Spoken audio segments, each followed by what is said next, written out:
Giant steps. Small changes to make a big difference. Daily lessons in self-mastery.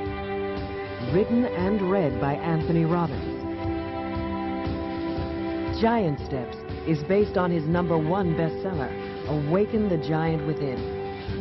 Also available in quality paperback, the Giant Steps book features 365 inspirational daily messages, many of which include exercises for improving your mental, emotional, physical, and financial destiny.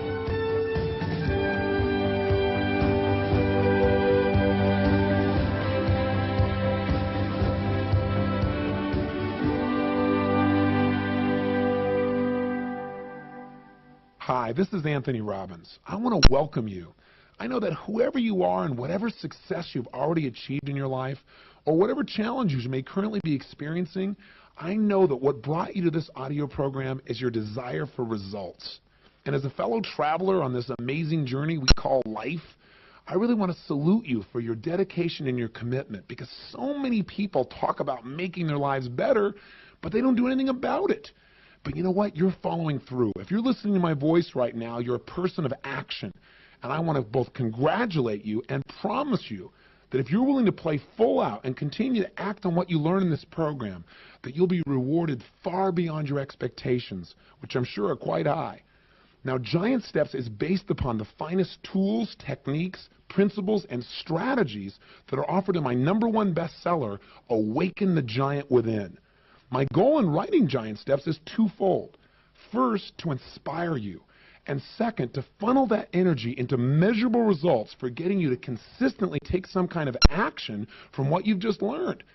Together, these daily inspirations and these small actions will lead to giant steps forward in the quality of your life. Now, I've designed this program to fit easily into your busy lifestyle by helping you to turn these philosophies and strategies and techniques into sort of little bite-sized chunks that you can easily digest in just a few minutes a day. That way you don't have to listen to the entire program all at once. In fact, it might be better to listen to just 1 or 2 passages at a time and then act on these rather than just taking in more and more information.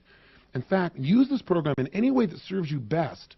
But I suggest the optimal approach is to listen to one single passage, to think for a few moments about how it relates to your life, and then to immediately write down your thoughts and reactions to what you just heard in either a notebook or a hardbound journal. This way you're more likely to incorporate these skills into your life and produce the results that I know you're committed to. Now, of course, if you're listening to this in your car, be sure to make some time later on to fill out a journal, but you can still think about the ideas and how it relates to your life. Of course, my purpose in just sharing this with you is I really want to help you to achieve the maximum result possible with the smallest investment of your time. And above all, I want to invite you and I want to challenge you to immediately act upon what you hear. Because after all, what good is inspiration if it's not backed up by action? And finally, I want to thank you for the gift of allowing me to share these skills with you. I hope that something in this program, a single sentence, a compelling thought, a strategy, an exercise, a powerful idea, will somehow move you in a special way and get you to take your life to a new level of quality. If so, I'll feel very fortunate indeed. So let's not talk anymore. Let's get started. Let's start taking action with giant steps, small changes that make a big difference, a set of daily lessons in self-mastery.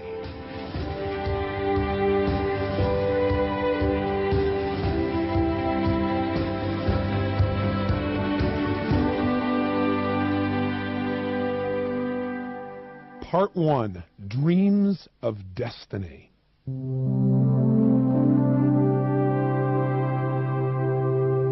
We all have dreams. We all want to believe deep down in our souls that we have a special gift, that we can make a difference, that we can touch others in a special way, and that we can somehow make the world a better place. What's one of your aspirations? Maybe it's a dream you've forgotten or have begun to relinquish. If that vision were alive today, what would your life be like? Would you have more inspiration? Take a moment right now and just dream. Think about what would you really want for your life if you could have it any way you wanted it.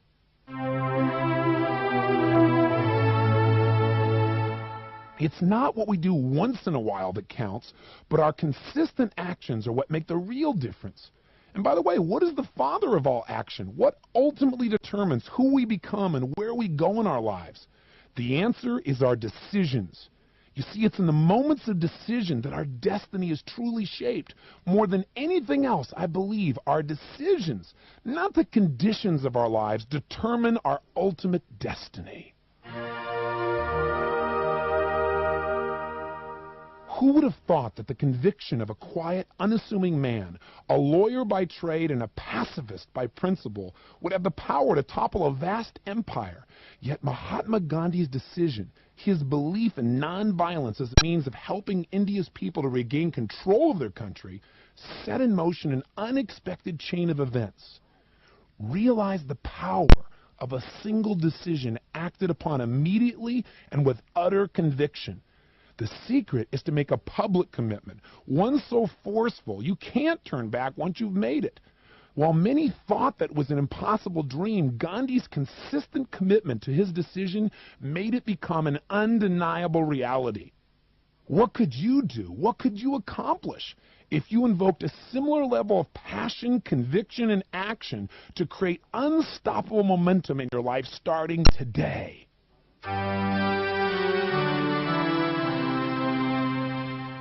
Each of us is endowed with innate resources that enable us to achieve whatever we dream of and more. The floodgates can be opened by one decision, bringing us either joy or sorrow, prosperity or poverty, companionship or solitude, a long life, or for that matter, an early death.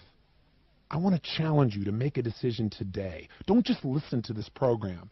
Do something you've been putting off. Master a new skill. Treat people with a newfound love or respect or compassion. Call someone you haven't spoken to in years. And just know something. Know that all decisions have consequences for your life. Even making no decision at all is a decision in its own way. What decisions have you made or failed to make in the past that have powerfully influenced your life even today? And what new decision could you make right now?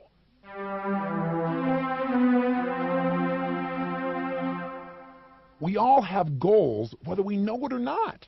No matter what they are, they have a profound effect on our lives. Yet some of our goals, such as, I need to pay my lousy bills, certainly lack inspiration. They're not going to give you anything in your life. They're going to pull you down. So the secret of unleashing your true power is to set goals that are exciting enough that they truly inspire your creativity and they ignite your passion. So right now, consciously choose your goals. Brainstorm everything worth pursuing in your life. Then pick a single goal that excites you the most, something that will get you up early and keep you up late, and assign a deadline for achieving it. And then think about why you must absolutely attain it by that date. Is it grand enough to challenge you, to push you beyond your limits, to uncover your true potential? Find one that does that to you right now.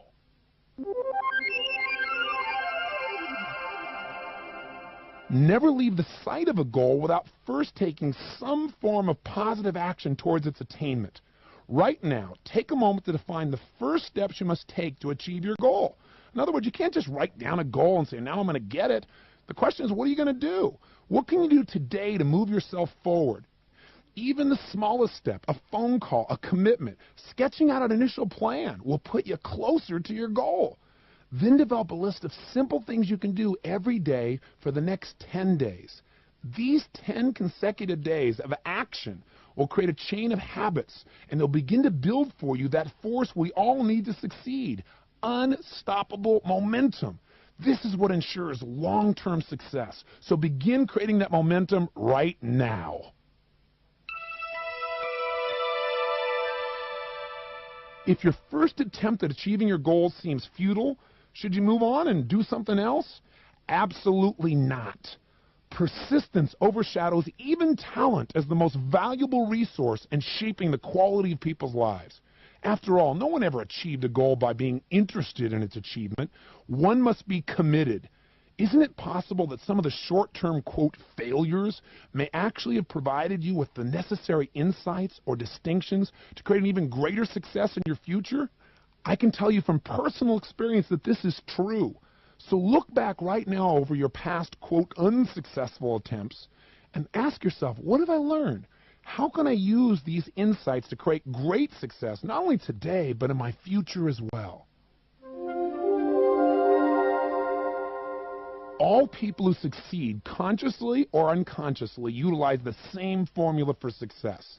They use 4 simple steps to achieve whatever they desire. First, you must decide what you want, and you must be precise. Remember that clarity is power. Second, you've got to take massive action, because desire by itself is not enough. Thirdly, you've got to notice what's working and what's not working. You don't want to continue to expend energy on an approach that's worthless just because it's part of your plan. And step 4, when you notice it's not working, you've got to change your approach until you achieve what you want. Flexibility gives you the power to create a brand new approach and a brand new result for your life, and this can be done in a moment, the moment you're willing to be flexible. What is the ultimate goal? Perhaps it's aspiring to contribute something of real value. Finding a way to help others that we care about deeply can inspire us for really a lifetime. There's always a place in the world for those who are willing to give of their time, their energy, their capital, their creativity, and their commitment. What simple act of kindness could you show another person today? Decide right now to take some kind of action, and be sure to appreciate how this makes you feel. And by the way, it doesn't have to be a huge action. It could just be a simple act of kindness. Please, try this today. Comedian George Burns understands the importance of having something to look forward to, the power of goals, if you will. Summing up his life's philosophy, he said, quote, "You have to have something to get you out of bed. I can't do anything in bed anyway. The most important thing is to have a point, a direction, something you're headed for." Now in his 90s, he's still sharpening his wits, still taking on movie and TV projects. He's even booked himself for a performance at the London Palladium in the year 2000, when, by the way, he'll be 104 years old. How's that for creating a compelling future? You see, most people overestimate what they can do in a year, and they completely underestimate what they can do in a decade. What will you be doing 10 years from now? Think of something you enjoy or experience today that once was merely a goal. Many obstacles may have intervened in your pursuit of its attainment, yet now it's part of your life. So as you follow your new dream and encounter obstacles, remember, you've been through this before, and you've broken through, and you've succeeded. That memory can guide you to a new level of success, especially during tough times. The human spirit is truly unconquerable. The will to win, the will to succeed, to shape one's life, to take control, can be harnessed only when you decide what you want and when you believe that no challenge, no problem, no obstacle can keep you from it. Obstacles are merely a call to you to strengthen your resolve and to achieve your worthwhile goals, to do whatever it takes to make it happen now.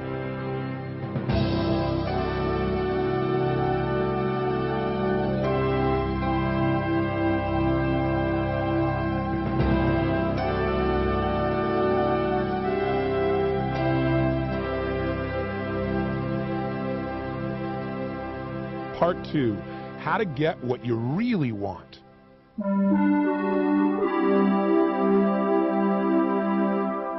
To get what you want, you must discover what's preventing you from taking action.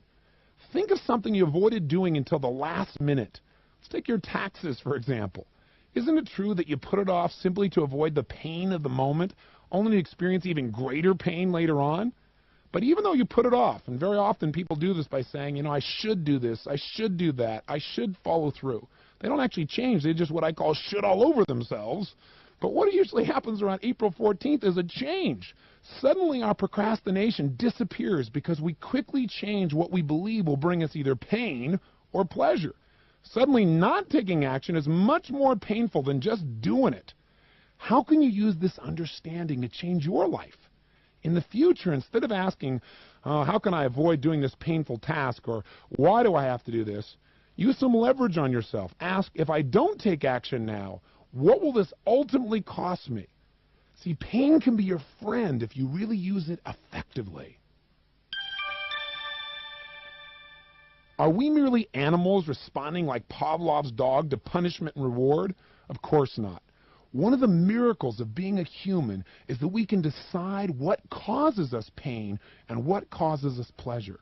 You see, a hunger striker, for example, can undergo physical pain, yet transform that experience into moral pleasure by focusing on the positive impact of calling the world's attention to their worthwhile cause. Each of us has this power of choice. The secret of success is learning how to use pain and how to use pleasure to your advantage. Is there an area of your life in which you feel unnecessary pain? Are you perhaps reacting rather than deliberately choosing?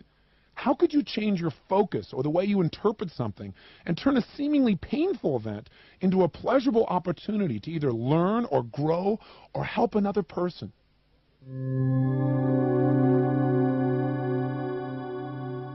What you link pain to and what you link pleasure to shapes your destiny. That's a pretty big statement to make, but I think you'll find it's true. You see, each of us has learned and adopted a unique pattern of behaviors to get ourselves out of pain in life and into pleasure. Some people do this by drinking alcohol, or by smoking, or by overeating, or by verbally abusing other people. Others do it by exercising, conversing, learning, helping others, or making a difference in some way. What are some of your pain-avoiding, or for that matter, pleasure-inducing patterns? How have these things shaped your life up until now? When you want to feel better, do you watch TV, light a cigarette, go to sleep? What are some of the more positive ways in which you could move from pain towards pleasure and create patterns that really improve your life starting today? For most people, their fear of loss is much greater than their desire for gain. Most individuals work much harder to hang on to what they have than to take the necessary risks to shoot for their real dreams. I'm here to tell you this is a trap you've got to break out of. And the way to do it is to make the things you want so compelling that you're willing to overcome your fear of loss and make the steps necessary, take the steps necessary to make your life happen at a brand new level. Often when we see greatness in others, we assume that they're just more fortunate or they're blessed with some kind of special gift. In reality, they've utilized a greater depth of their human resources simply because failing to be, do, and share their all would be the ultimate pain for them. If you look at the selfless life of someone like Mother Teresa, for example, you'll find that she's driven because she clearly associated other people being in pain meant she was in pain. This drives her to help almost anyone who suffers anywhere in the world. Her ultimate pleasure is alleviating their pain. But we'll explore this later on. You'll find out this was not always true in her life. But let me ask you, what gives you the most pain and what gives you the most pleasure in your life? And how is this shaping your decisions and therefore your life even today? Mixed emotions are behind most patterns of self-sabotage, and they certainly limit the level of enjoyment and the success that one can experience in life. For example, people often will say, I'd like to earn more money. Certainly these people have the ingenuity and the intelligence to figure out how to accomplish this task, so what stops them? What stops them is mixed emotions, or another word for it is mixed associations. They may believe that amassing wealth would give them more freedom or security or the ability to help those they love. But simultaneously, they may also associating having, quote, excess money as being wasteful or shallow or manipulative or non-spiritual. If you've ever found yourself taking 2 steps forward and 1 step back, invariably it's because you have mixed associations. You associate achieving your goals to both pain and to pleasure. Do you have any mixed associations that affect your life? Have you ever felt that no matter what you did, you'd get pain for it? For example, sometimes people feel that if they stay in a relationship, they'll be miserable. But if they leave, on the other hand, they'll be alone and even more miserable.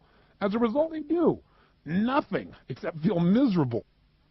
Rather than feeling trapped, use your pain as your strongest ally.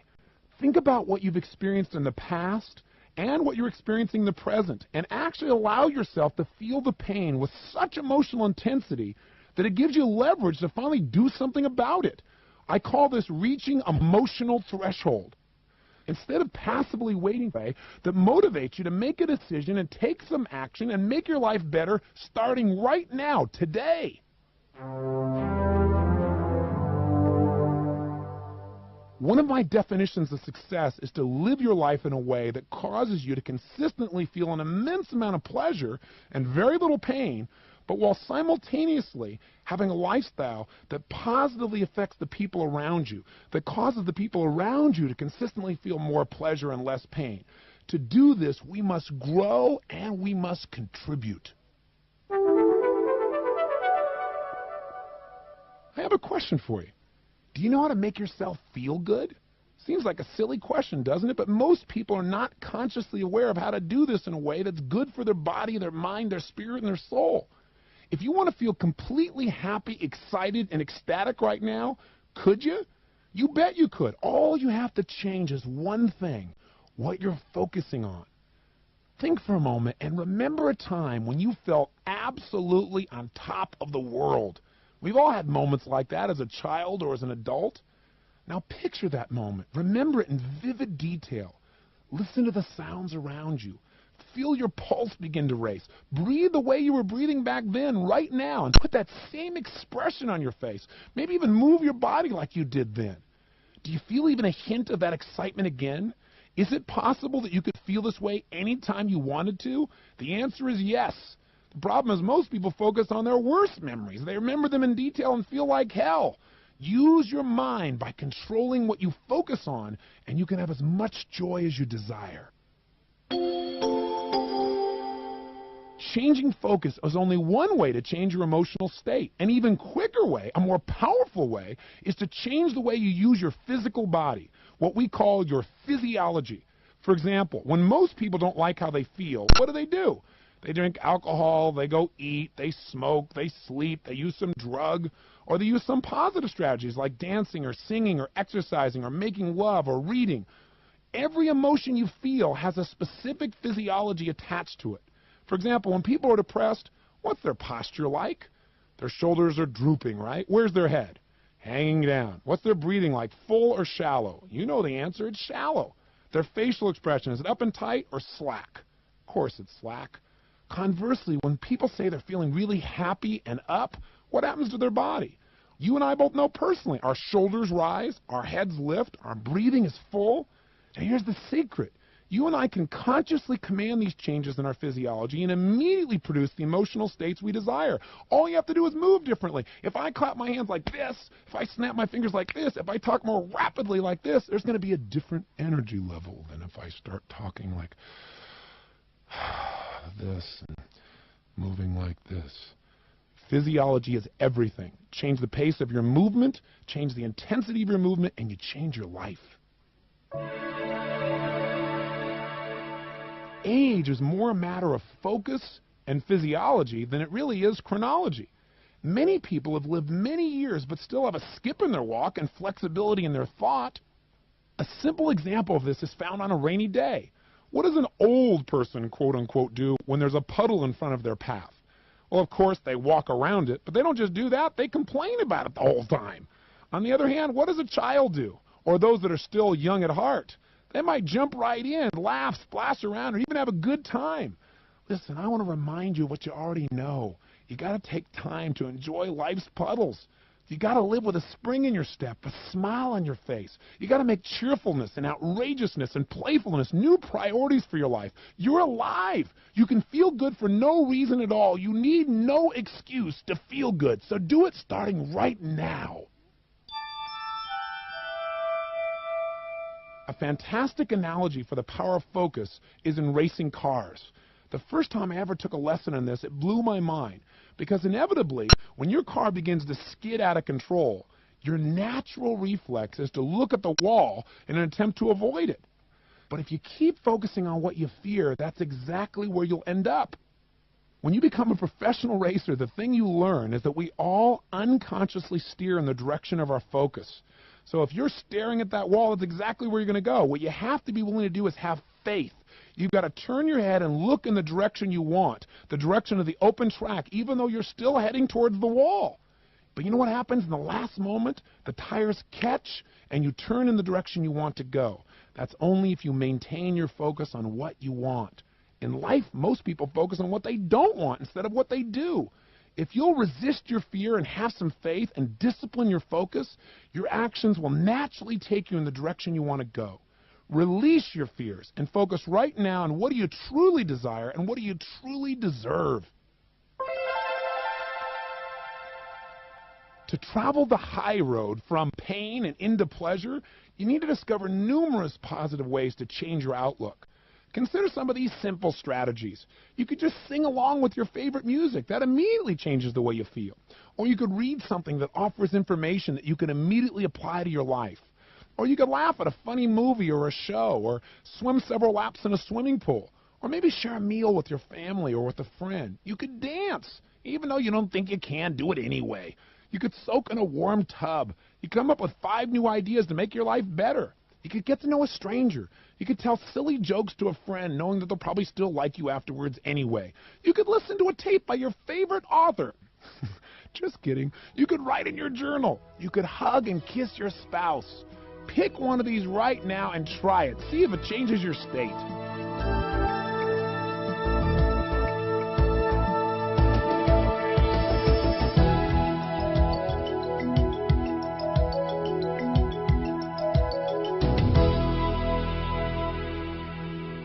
Part 3, the power to create, the power to destroy.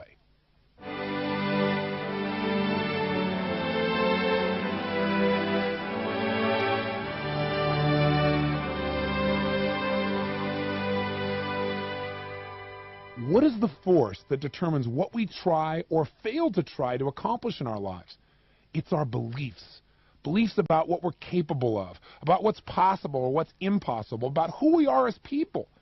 In the Haitian cultures, a person's belief is the deadly power of the witch doctor, quote, pointing the bone. This can indeed cause death. But the real killer is simply the sense of certainty, the belief that the witch doctor has total power of our body. And when we have that level of certainty, our body responds accordingly. In your own life, do you have a set of negative expectations? What effects have they had on your life, if you have any? What are some of the most empowering beliefs, by contrast, that have really positively shaped your life?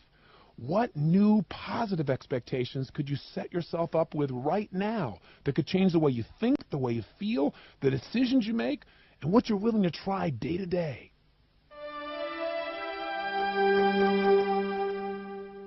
For thousands of years, it was known that no human being could run a 4-minute mile. It was physically impossible. Yet Roger Bannister shattered this belief when he ran a 3:59 mile. Now, how did he do it? He started by practicing in his mind's eye. He repeatedly visualized his triumph so intensely that his emotional certainty gave him an unquestioned command to his nervous system, and he finally achieved physically the results that he had matched in his mental picture.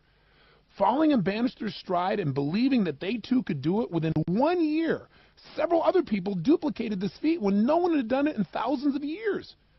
What barrier do you need to burst through? What's your 4-minute mile? What do you perceive as being impossible today that if you were certain it was possible, you'd find a way to achieve it?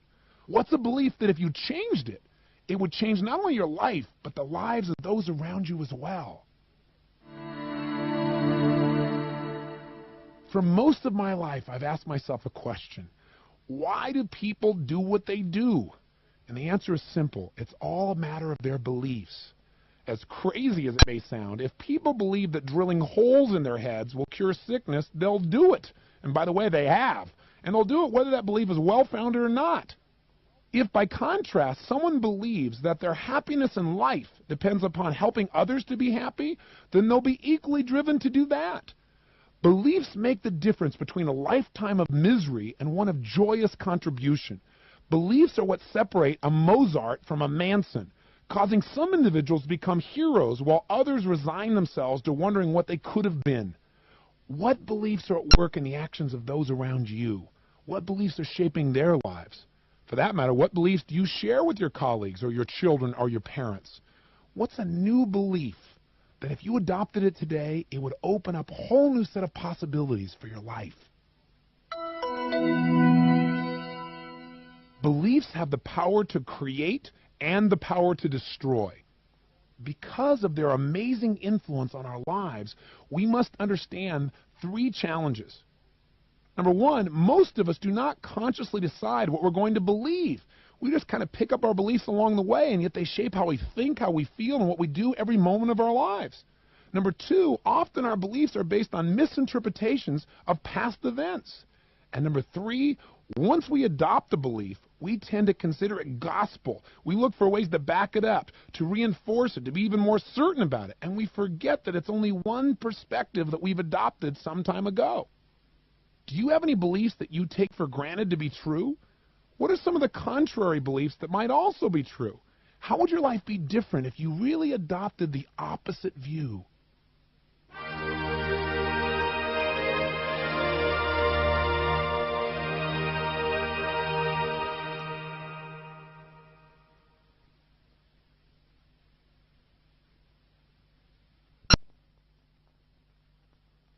We can turn any idea into a belief if we just provide enough reference experiences to support it. Which one of these statements is true, for example? People are basically honest and decent if you give them half a chance they want to help you, or people are dishonest. They only look out for themselves and they'll rip you off if you give them half a chance. Well, you might say they're both true, but what's really true is what you're certain about, what you have developed as a belief. If you wanted to, don't you have enough experiences, enough what we call references to back up the belief that people are basically rotten? Haven't you read enough about it, heard enough about it, or experienced enough to back that belief up? Put legs underneath that table of certainty, if you will? If you focused on other experiences, couldn't you just as easily remember experiences that would make you feel certain that people are honest, that they're caring, that they'll go out of the way to help you if you care about them? Which one of these beliefs is really true? Whichever belief you construct to be true within yourself. Remember, we can always find a way to back up any belief, so choose your beliefs well. While an unshakable sense of certainty can help you accomplish great things, it also has the potential to blind you to the very information that could change your life forever. Have you ever met someone who, out of their need to stay certain, wouldn't listen to a new idea? If you were to take a look at your own beliefs through someone else's eyes, what might you see? Beliefs drive all of our behaviors. While some affect only one aspect of our lives, others are much more pervasive. For example, a specific belief like John is dishonest would certainly influence your interactions with John. But believing people are dishonest would have ramifications far beyond this single relationship. I call these types of beliefs global beliefs. Global beliefs like this one are usually based on some generalization made a long time ago under certain extreme circumstances. We may have completely forgotten the original circumstance in which the belief came up, and yet unconsciously we still allow it to guide our decision making. The effect these beliefs can have in our lives is unlimited, but this does not have to be negative. A change in one global belief can change every aspect of your life for the better. Are some beliefs more powerful than others? Absolutely. There are three different levels of certainty. One we call opinions, the second one we call beliefs, and the third we call convictions. Opinions can be shifted easily, as they're based on transitory perceptions. Beliefs, however, are much stronger because they're usually based on an experience someone has actually had or one they have a lot of emotion attached to, although it can be based on other things they've heard from other people. It is possible to destabilize this person's certainty by getting them to question what they used to believe and inducing a bit of doubt. A conviction, on the other hand, is incredibly intense and very difficult to change because it's usually buttressed by such high emotional intensity that the person holding it not only feels certain about this, but they can actually become enraged or blinded to any rational discussion if that conviction is ever questioned by another person. Convictions can be incredibly empowering or unbelievably destructive. Which of your beliefs are opinions? Which do you feel more strongly about you would call beliefs? And do any of these fall on the level you call conviction? Because of the passion they inspire within us, convictions propel us to action. Someone who cares deeply about the rights of animals has a belief, but someone who spends spare time passionately educating the public about such issues as laboratory testing and the consequences of eating a meat-based diet, they clearly have a conviction. Are there areas of your life in which holding a conviction would give you the added drive to push through all kinds of obstacles? For example, can you see how having a conviction that you will never let yourself become overweight again would compel you the minute you start to get overweight to immediately make changes in your lifestyle? Do you realize how a conviction like I can always find a way to turn things around could help you steer through the toughest of times? What's a conviction that if you adopted it now, it would give you true personal power for your life?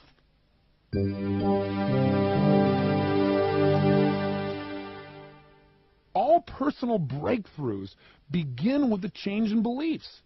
How do you replace a limiting belief? Well, the most effective way is to destabilize your old belief.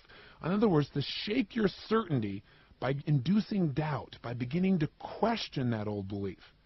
So you need to remember that your brain is always trying to move you away from pain. So think about all the negative consequences that this belief has caused. Ask yourself, as I consider it, what's actually silly, stupid, or ridiculous about this belief? And really make yourself answer that question. Or ask, what has this belief already cost me in my life? How has it limited me in the past? And I'm not willing to let this happen anymore. Or thirdly, ask, what could it cost me in the future if I don't change this belief right now? Answering these types of questions could help you associate painful feelings to this old, undesired belief and provide you with the leverage and the opportunity to replace it with a new, empowering belief. The power of expectation in enhancing performance is well documented, and it's been called the Pygmalion effect. In one study, teachers were told that certain students in their classes were gifted and needed to be constantly challenged in order to excel. The teachers, of course, complied, and not surprisingly, these same students became top achievers. However, unbeknownst to them all, the students that had been identified as gifted hadn't actually demonstrated higher intelligence prior to the study. Some, in fact, had previously been labeled poor students. What made the difference? The newfound sense of certainty that they were superior was instilled by a teacher's, quote, false belief about them. Can you see the importance of your beliefs about yourself and about other people? What could you accomplish if only you had the faith to tap your vast potential, or if you had greater faith in those around you or in your children for that matter?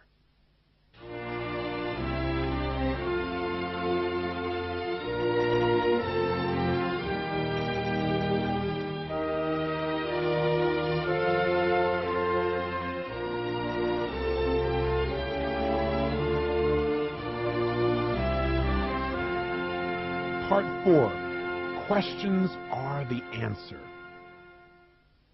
Questions are the laser of human consciousness. You can use their power to cut through any obstacle or any challenge. A well-placed question can change any aspect of your life literally in a moment.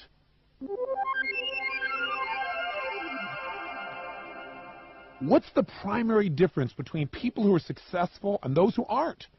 Quite simply, successful people are those who have asked better questions, and as a result, they've gotten better answers. When the automobile was in its infancy, hundreds of people tinkered with building them, but Henry Ford stood apart by asking, how can I mass produce such a machine? Millions in Eastern Europe chafed under the iron yoke of communism, but Lech Walesa had the courage to ask, how can I raise the standard of living for all working men and women? What could I do today to make something happen? If you were to let your imagination run wild, where might your questions really lead you? What is really possible for your life?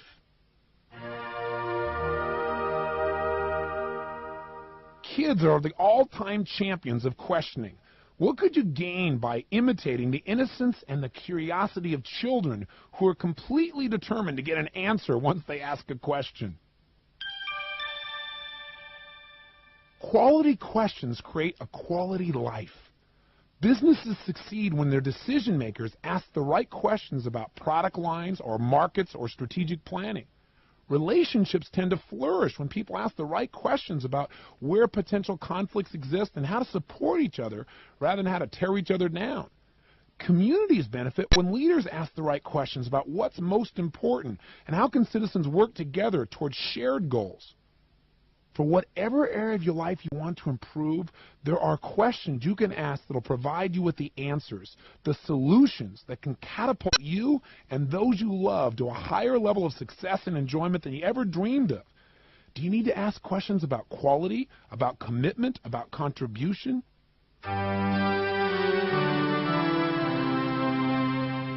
There is no question that the capacity of our brains is phenomenal.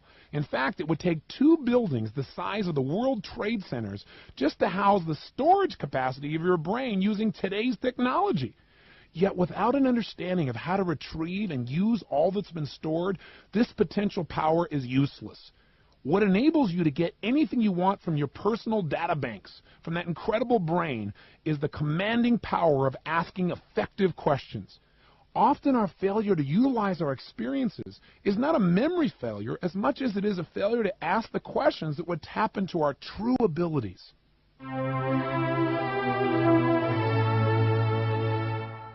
The questions you ask yourself consistently will create either enervation or enjoyment, indignation or inspiration, misery or magic. So you want to ask yourself questions that will uplift your spirit and push you along the path of human excellence. If you've repeatedly tried and, let's say, failed to lose weight, could it be that you're asking yourself the wrong questions? Questions like, what will fill me up, or what's the sweetest, richest food I can get away with today? What if you were to ask instead, what will really nourish me? What light, delicious dish could I eat that would give me some energy right now? Will this cleanse me if I eat this, or will this clog me? And if you're tempted to binge, if I eat this, what will I have to give up in order to still achieve my goals? Is it worth it? What's the ultimate price I'll pay if I can and will profoundly change the quality of your life?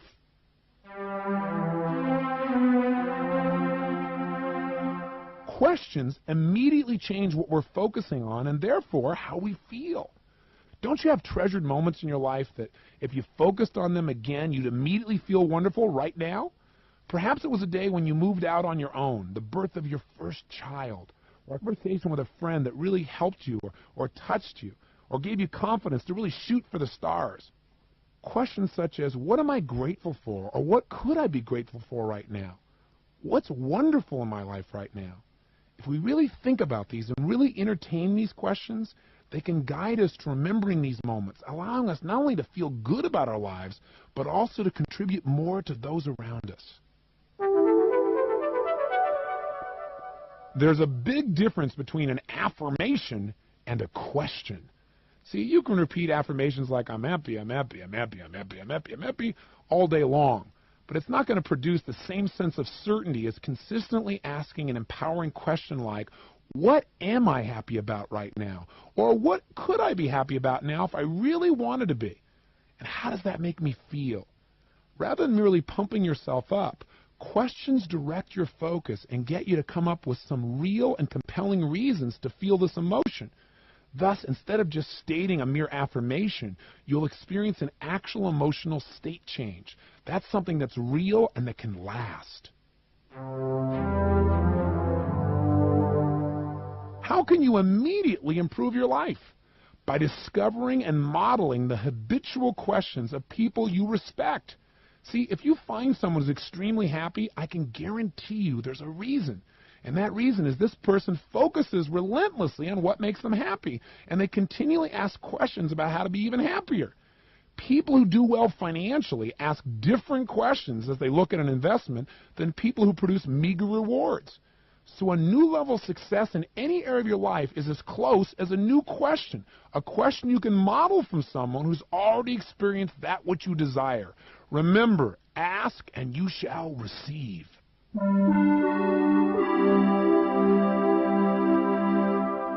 One of the main ingredients of success is the openness to receive answers. See, back when Walt Disney was creating his Magic Kingdom, he had a unique way of requesting input.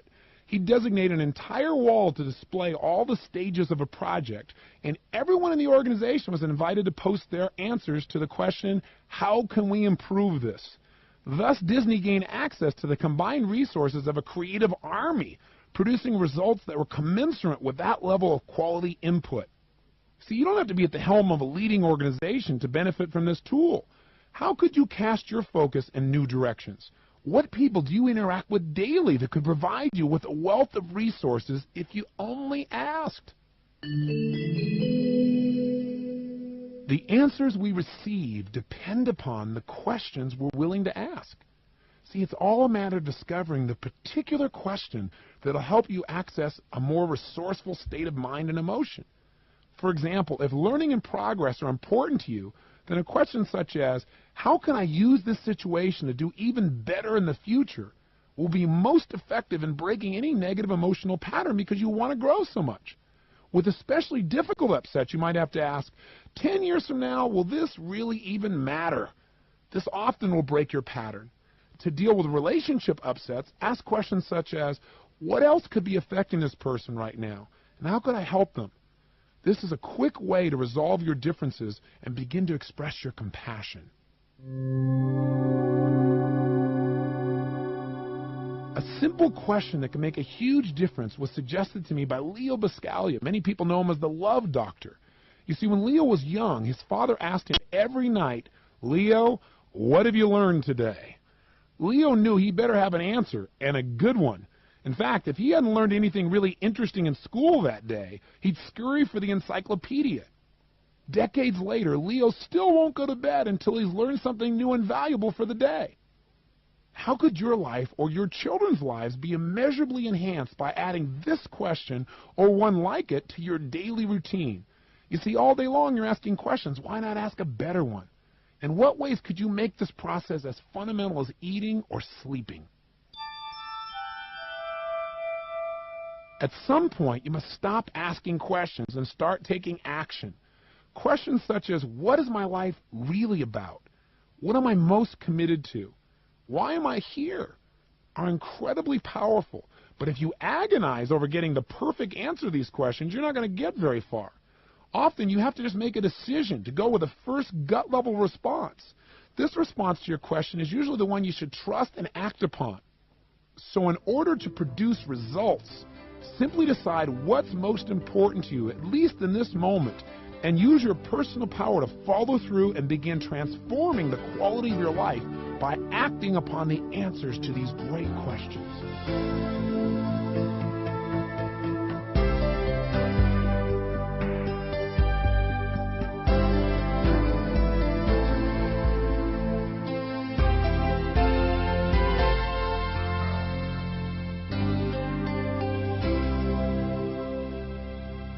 Part 5. Get the knack of change.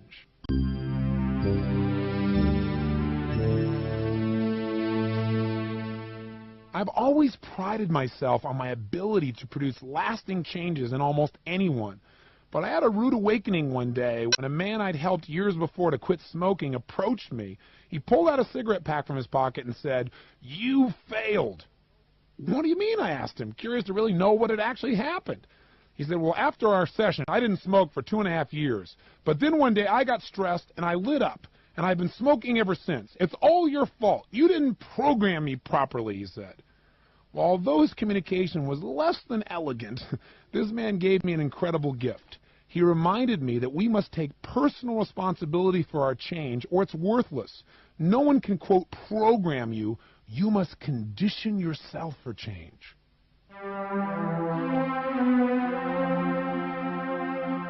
Any change we make will be only temporary unless we make ourselves and no one else responsible for our lasting change.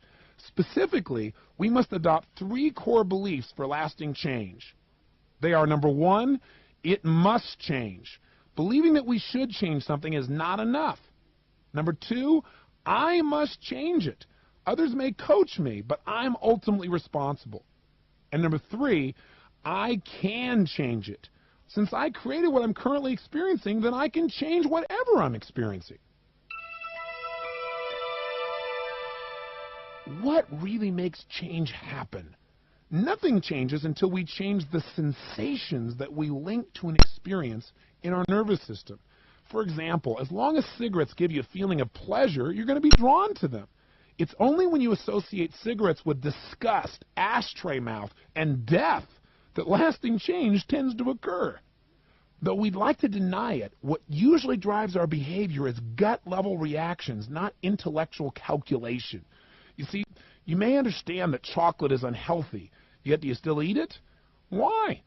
Because you're not driven so much by what you intellectually know, but instead by what you've learned to link pain and pleasure to in your nervous system. It's our neuroassociations, that is, the associations we've established in our nervous system, that determine what we'll actually do.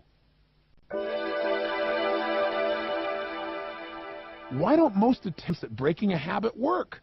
Because we address the symptom of the problem by dieting or going cold turkey or cutting up their credit cards.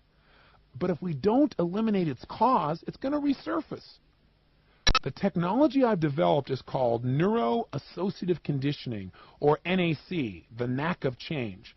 It's a simple yet powerful 6-step strategy for producing lasting changes. And the 6 steps are, number 1, state clearly what you really want.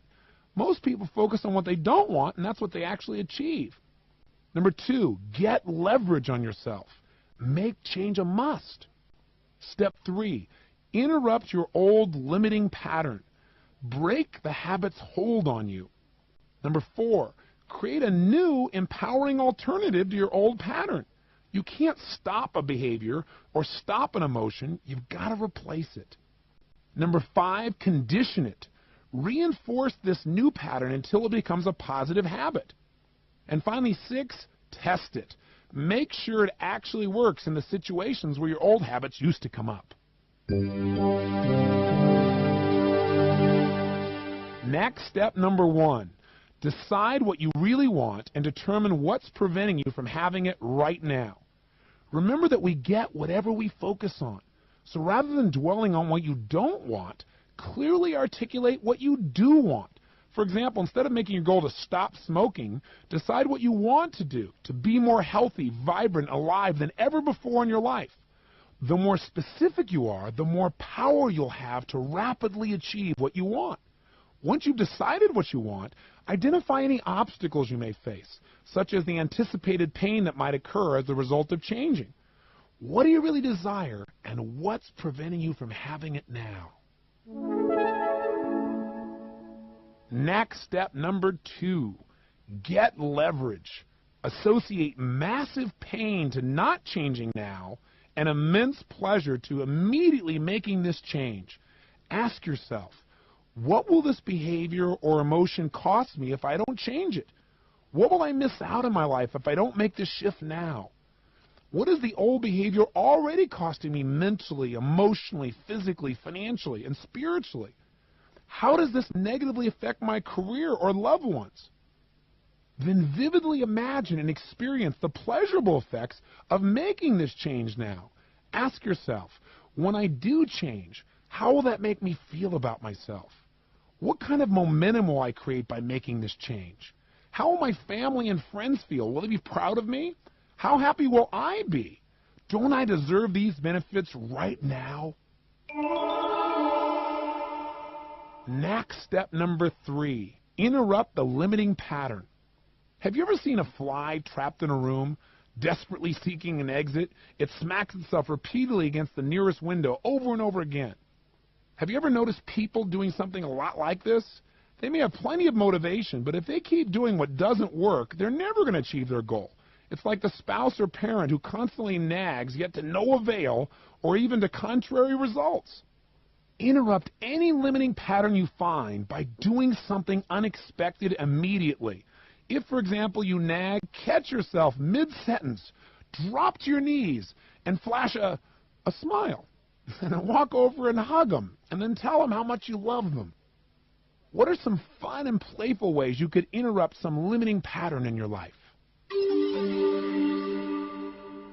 To create a new pattern of either thinking, feeling, or behaving, you must first interrupt the old pattern. To visualize this, think of a compact disc. Why does it play the same music every time? Because there's an invisible pattern cut into it. Just as it's futile to insert a new CD while another one is still playing, it's a waste of your time to try and establish a new behavior or a new emotional pattern when an old pattern is still entrenched. Instead, The minute you indulge in this pattern, interrupt it with as many crazy, bizarre, and fun things as you can think of. It's like hearing a song on a CD that you don't want to listen to again.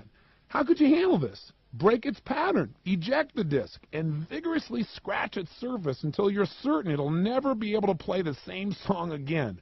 The same process can be done with any pattern within yourself. The reason it's often difficult to change a pattern, whether it be an emotional pattern or a behavioral one, is that it's literally wired into you.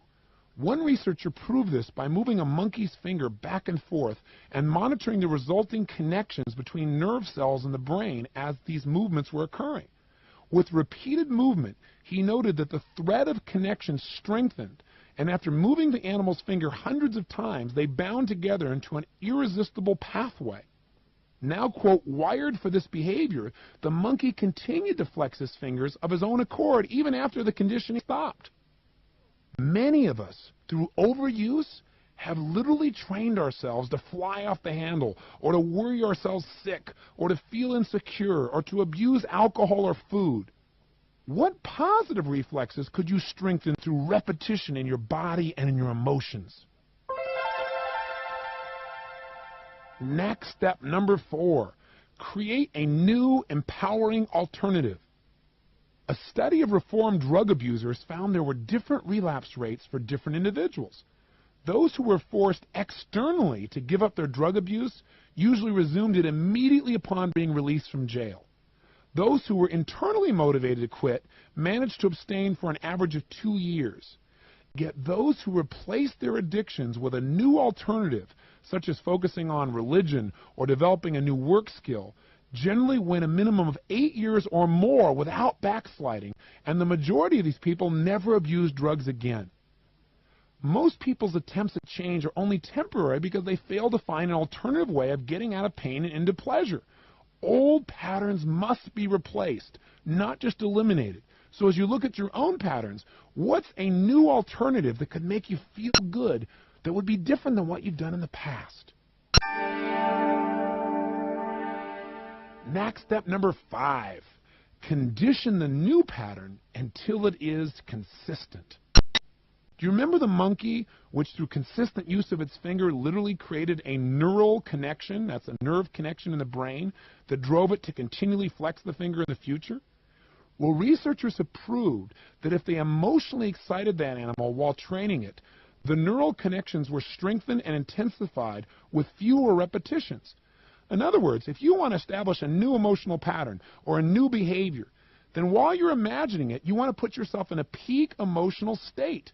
If you do this with music or visualization or excitement, you'll find you can establish a new pattern in a matter of minutes instead of a matter of months, weeks, or years. And remember, as soon as you start to do a new pattern of behavior, you want to immediately reward yourself or someone you're trying to help whenever you use that pattern in the future. A pattern of thinking, feeling, or behaving that is consistently reinforced will eventually become a positive habit. Next step, number 6, test it. Use the following to double check that you've taken each of the 5 preceding steps correctly. Number 1, make certain that when you think of your old pattern of feeling or behaving, that you immediately associate intense pain to it.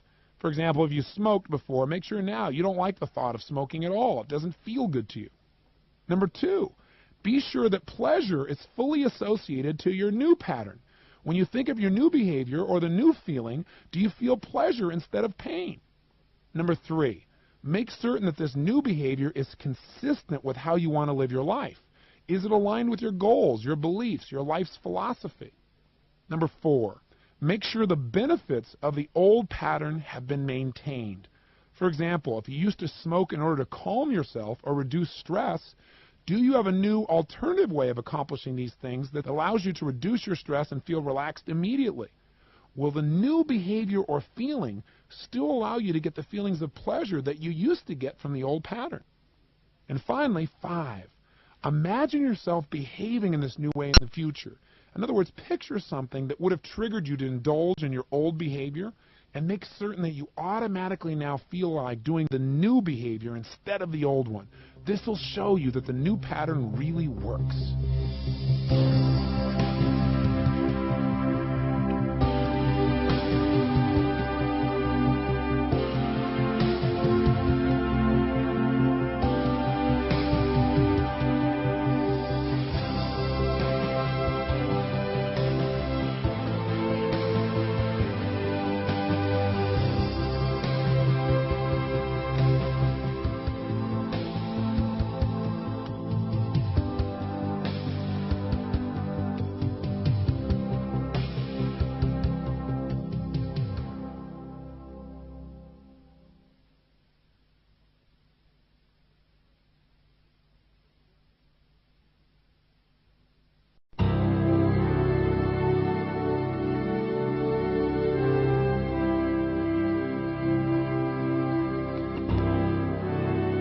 Part 6, the vocabulary of success. The power of transformational vocabulary and global metaphors. Have you ever been deeply moved by a great communicator? Do you still remember the words of a John F. Kennedy, a Winston Churchill, a Martin Luther King? Through the power of their words, these men affected not only you and me, but entire nations. And even after their death, they continue to touch others around the world. Yet do you ever stop to think about the power that you have to inspire, or for that matter, to depress yourself simply by the words you habitually use? Are the words that you use with yourself uplifting or devastating? Do they provide hope, inspiration, or despair? One of the greatest discoveries you can make is the power that you have to immediately change your experience at a moment's notice simply by consciously selecting the words that you use to describe the way you feel, not only to other people, but to yourself.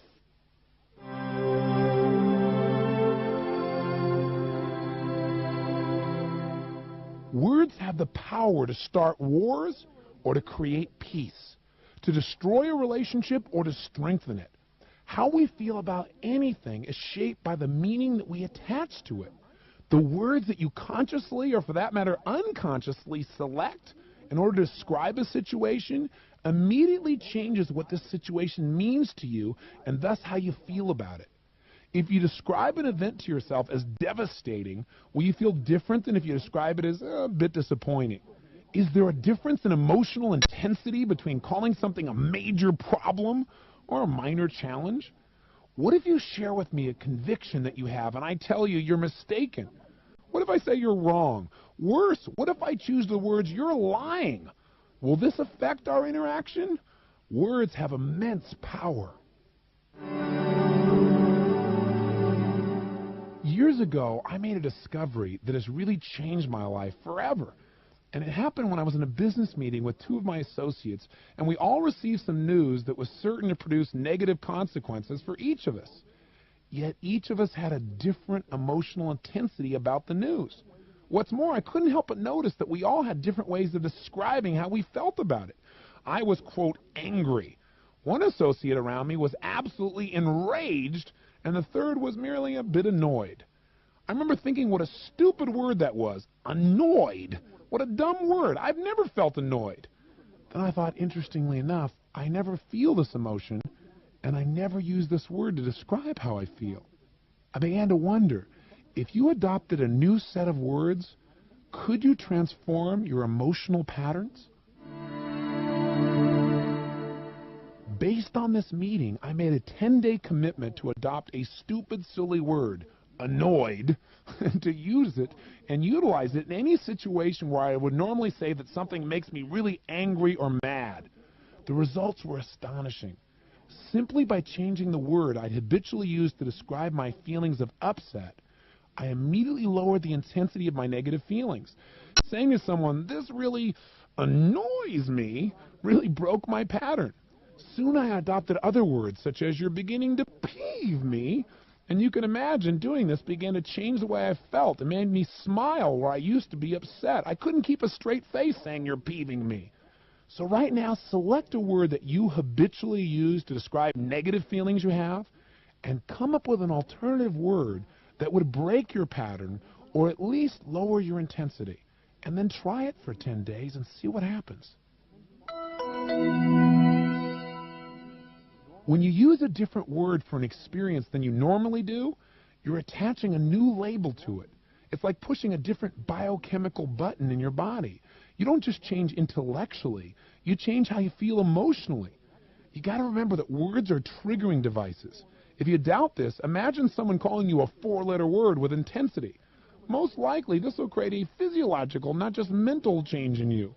You see, this power to instantly transform human emotions, to either lower or heighten their intensity, I call this transformational vocabulary. Simply adjust your habitual vocabulary. In other words, the words you consistently use to describe your emotions, feelings, or sensations, and you can immediately change how you think, how you feel, and how you live. This is one of the simplest yet most powerful tools for changing virtually anyone's life in an instant. Mark Twain once said, "A powerful agent is the right word." Whenever we come upon one of these intensely right words, the resulting effect is physical as well as spiritual and electrically prompt. What words have the most powerful effect on you? Are they terms of endearment, epithets, exclamations, or exaggerations? What affects you most? Most people's vocabularies consist of only a few thousand words. When you consider that the English language, which is the largest language in the world, contains between 1/2 and 3/4 of a million words, this means that we regularly use only about 2% of our language. What's worse is that most people only have about a dozen words, maybe a maximum of 20, to describe their consistent emotions. And of these, usually half or more are negative. How many words do you habitually use to describe the way you feel, either to yourself or to other people? Take a moment right now and brainstorm all the emotions you experience in an average week and see what words you use consistently to describe your feelings or maybe even to create them.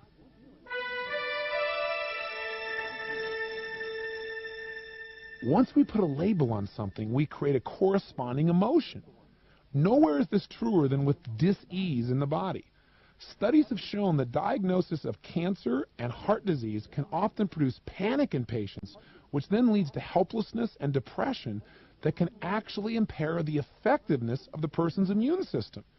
Conversely, studies have proven that if patients are freed or relieved of the depression produced by these labels, and they clearly understand what their body needs to become healthy, then the immune system often experiences an immediate boost. In an interview I conducted with Norman Cousins, he said, quote, "Words can produce illness, words can kill. Therefore, wise physicians are very careful about the way they communicate. Carefully choose the words you use to describe your health and your life." People with impoverished vocabularies live emotionally impoverished lives. People with rich vocabularies have a multi-hued palette of colors with which to paint their life's experience, not only for others, but for themselves as well. What could you do today to expand your emotional palette? What positive or emotionally uplifting words could you add to your habitual vocabulary so you began to feel more? If you were to consistently use these new words, how much more enjoyable would your life be? Which people do you know who lead extraordinarily happy or passionate lives? What words do they consistently use to describe their life's experience that you might want to model and thereby adopt some of their positive emotional patterns?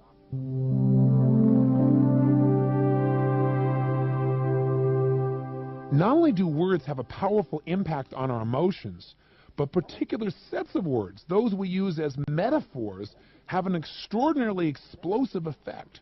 For example, you might say, "I'm angry with John," or you could use a metaphor and say, "John stabbed me in the back." Which one of these descriptions do you think will affect you most intensely? Without a doubt, the thought of being stabbed will affect you very deeply. When you use a metaphor, you're not describing your actual experience, but how it's like something else. Often our metaphors are far more intense than the actual reality. What did John really do? He may have broken a promise, but there's a big difference between that and being stabbed in the back, isn't there? Now, what metaphors do you consistently use to describe painful or frustrating experiences? And are these metaphors intensifying your pain? Take a look now at some of the metaphors you use.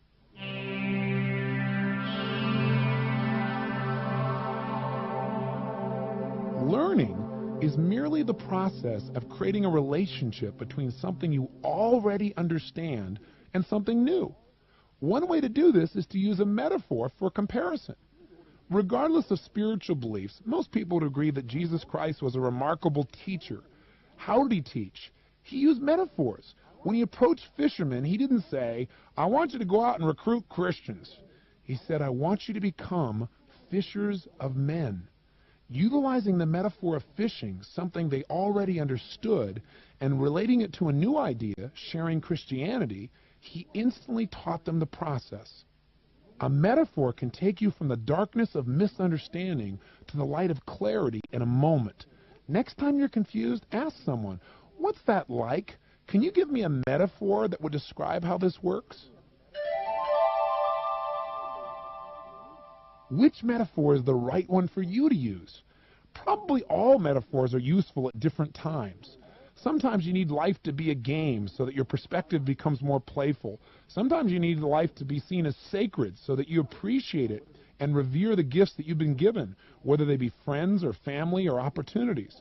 Sometimes it's useful to think of life as just a test or a challenge, especially when you find yourself facing a situation that seems to be without any positive meaning. If you choose a different way to represent life to yourself, you'll automatically think, feel, and respond to situations in a brand new way. How many other positive metaphors could you use to describe what life really is and what it really means to you?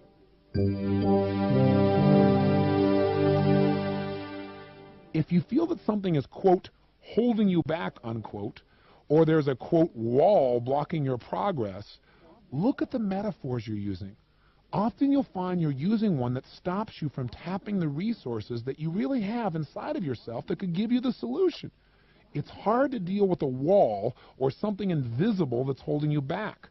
Since you're the one who chose this metaphor in the first place, you can just as easily change it. If you feel like you've been, quote, hitting the wall, why not stop hitting it and drill a hole through it, or climb over it, or tunnel under it, or just open the door there to the right and walk through it, or see the wall as a stepping stone? Changing your metaphor can change the way you deal with virtually anything in your life.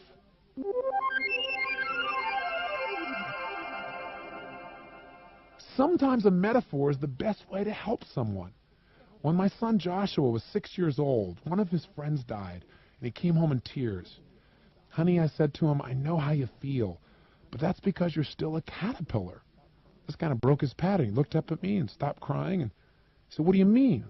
And then explained to him that when a caterpillar encases itself in a cocoon, it looks as if it's dying. "But what's really happening?" I asked him. He said, "Well, it's turning into a butterfly." I said, "That's right, son. It's the beginning of a whole new life." I said, "You don't see your friend because he's really just flying above you, more beautiful and more powerful than ever. Sometimes we just have to trust that God knows when it's time for us to become butterflies. It's not for us to question. It's for us to appreciate."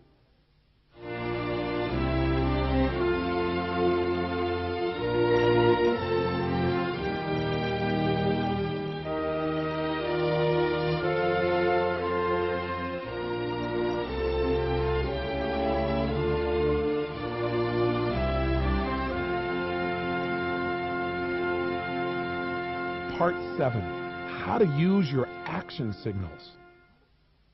You and you alone are the source of all your emotions.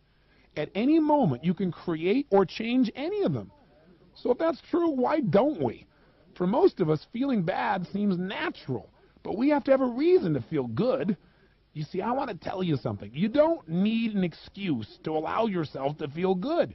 You can just decide to feel good right now simply because you're alive, simply because you want to. You don't have to wait for anything or anyone to feel good. Just put it in your body. Move like you feel good. Act like you feel good. And very quickly, you will.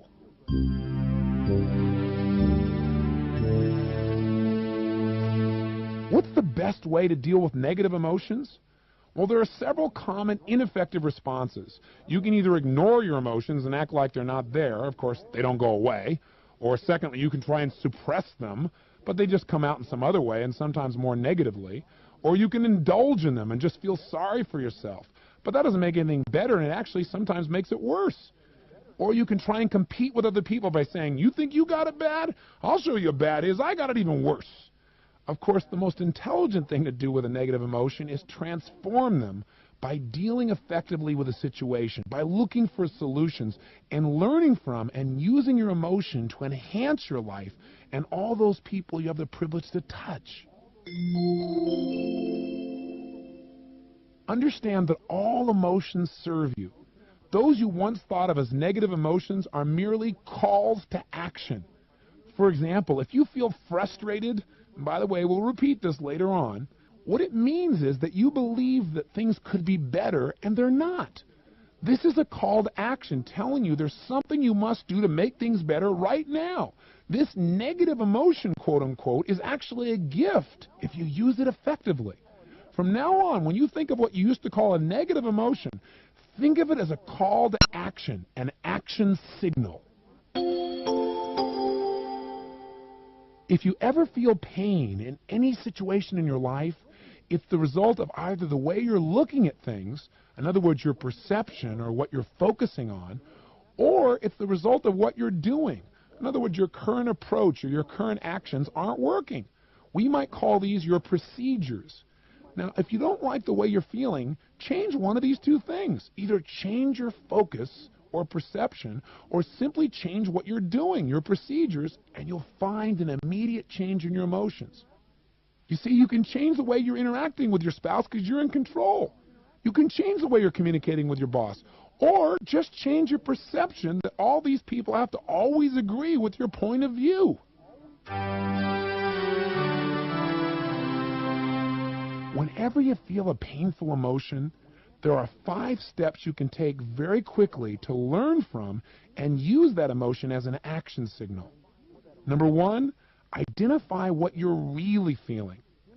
2, acknowledge and appreciate your emotions, knowing that at some level they're supporting you to make a positive change by calling you to action.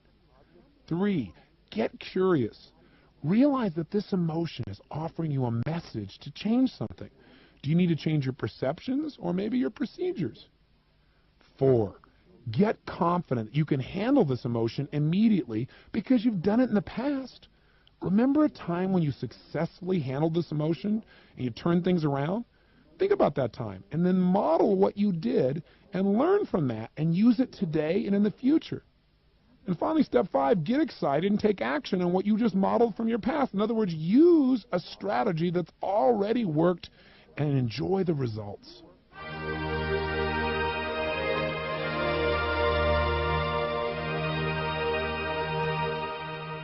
To gain confidence about your ability to handle a negative emotion, simply remember a time when you felt a similar way and realize that you've successfully handled this emotion before. I don't care if it's depression or frustration or overwhelm. We've all had times when we turned it around. Do you remember a time when you felt depressed and turned it around, or you were frustrated, or you were overwhelmed, yet you refocused and you felt centered? Model your own successful actions from the past. What did you do then that worked? Did you change what you were focusing on? Did you ask yourself a better question? Did you interrupt your pattern by changing your physiology, by going for a walk or exercising and returning in a more balanced state? If you begin to feel this emotion again in the future, use the same strategy you used in the past to turn things around today or anytime in your future. Uncomfortable emotions like boredom, impatience, unease, distress, or mild embarrassment are sending you a nagging message that something's not quite right. Either your perception of the situation is making you uncomfortable and you need to change that, or your current actions are not supporting your goal. So here's the solution. 1, use the skills you learned in Section 2 of this program to immediately change your emotional state by changing either your focus or your physiology. Or 2, clarify how you want to feel now and what you want to accomplish. 3, change or refine your actions.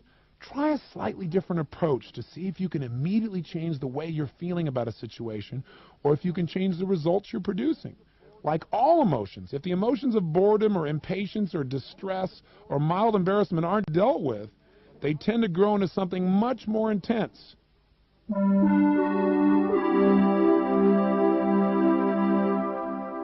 If we don't deal with situations that are making us uncomfortable, often they grow into fear. The emotions of fear, apprehension, worry, and anxiety are simply a call to action telling you that you need to be more prepared for what's about to occur. The solution? 1. Think about the situation you're feeling fearful about and decide what must you do right now to prepare yourself for it, either mentally or physically. 2. Figure out what actions you need to take to deal with this situation in the most effective way possible. And then 3, once you've prepared yourself, then stop worrying and mentally see yourself consistently and successfully dealing with the situation until you feel a sense of continued confidence. The action signal of hurt comes from a feeling of loss, and yet the sense of loss is often an illusion. The action signal here is calling us to change our perception or to realize that one of our expectations may have been inappropriate. Here's the solution. 1. Realize you may not have actually lost anything. Raised voices do not necessarily mean that someone no longer loves you, for example. Number 2, reevaluate the situation by asking, is it possible that by not having my expectations met, I've actually gained something else?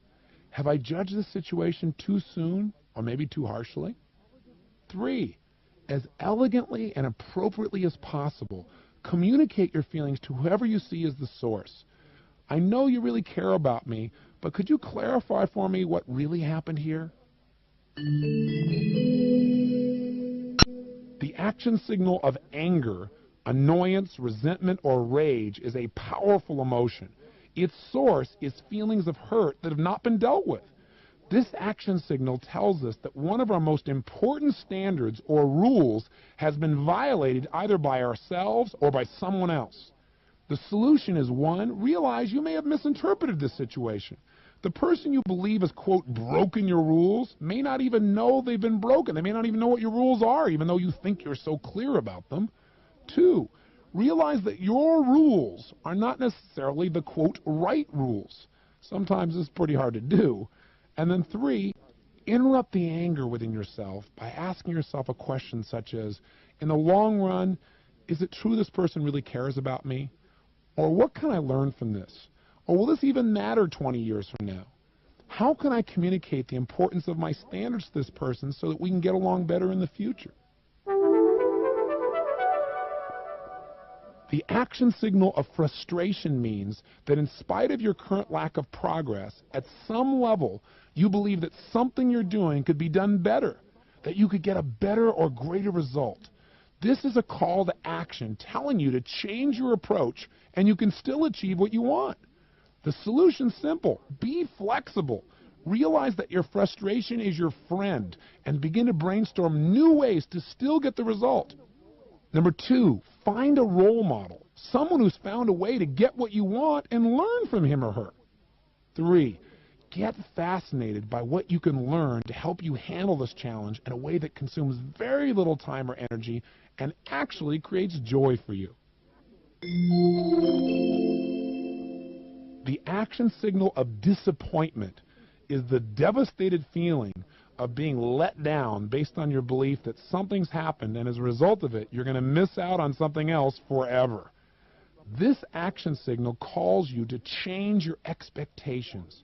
The solution's simple. 1, figure out what you can learn from this situation and or change your expectations right now. 2, set a new, even more inspiring goal toward which you can make some immediate progress. This will change your focus and how you feel. 3, realize that you may be judging too soon.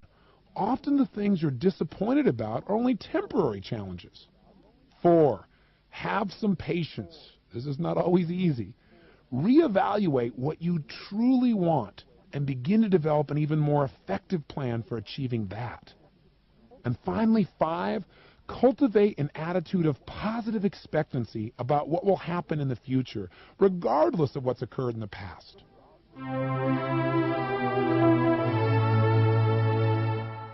The action signal of guilt tells you that you have violated one of your own highest standards and that you must do something immediately to ensure you correct the situation and keep yourself from ever violating it again. This is how we maintain personal internal integrity. The solution is simple. 1, acknowledge that you violated your own critical standards. Acknowledge this to yourself. 2, absolutely commit to making sure you'll never repeat this behavior again. Mentally and emotionally rehearse how you'll deal with the same situation in the future in a way that is consistent with your highest personal standards. 3, don't wallow in guilt. Now that you've utilized it, get yourself back in line and go for it. Do the right thing. Continually beating yourself up about the past will not help you or anyone else be better in the present and future.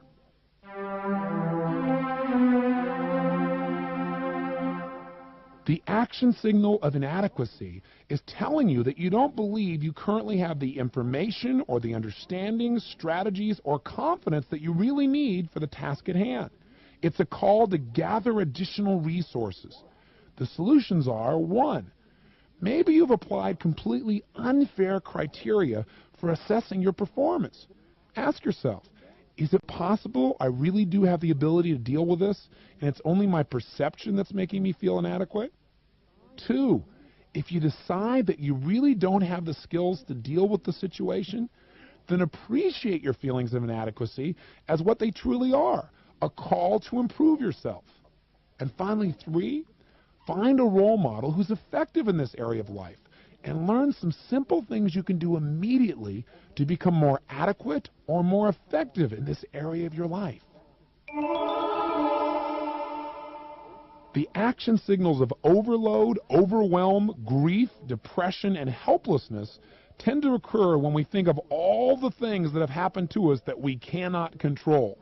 You must break this pattern by breaking the situation down into simple bite-sized steps. Here's the solution. 1, decide which of the many things you're dealing with is absolutely most essential to focus on, and limit your focus to that one task. 2, prioritize the most important steps for making progress in that area specifically, and thus you'll begin to gain a sense of control. 3, immediately tackle the first simple item on your list. 4, in dealing with the all-encompassing emotions like grief, focus on what you can control instead of what you can't. Realize that there must be some empowering meaning in it all. Remember, everything in life happens for a reason and a purpose, and it'll serve you. Sometimes this requires a great deal of faith, but faith is power.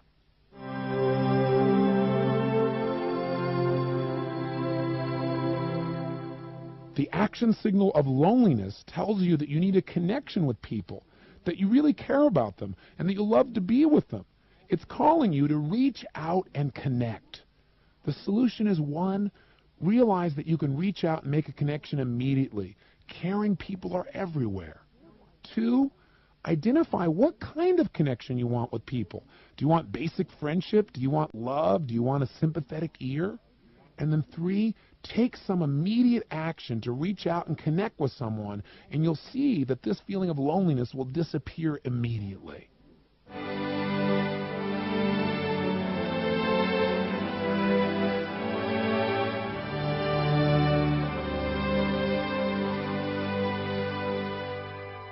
Next, we'll learn 10 emotions of power. If you cultivate them and utilize them immediately, they can literally replace any negative pattern in your life and give you the joy and a sense of satisfaction and fulfillment that you truly desire and deserve. Power emotions number 1. Cultivate the emotions of love and warmth. A marvelous core belief to adopt comes from a book called A Course in Miracles. It says, all communication is either a loving response or a cry for help. If someone comes to you in a state of hurt or anger, and you consistently respond to them with love and warmth, eventually that person's state of mind will change, and his or her intensity will just melt away. Power emotions number 2. Cultivate the emotions of appreciation and gratitude. These are among the most spiritual emotions that we can have, and they enhance our lives more than almost anything I know.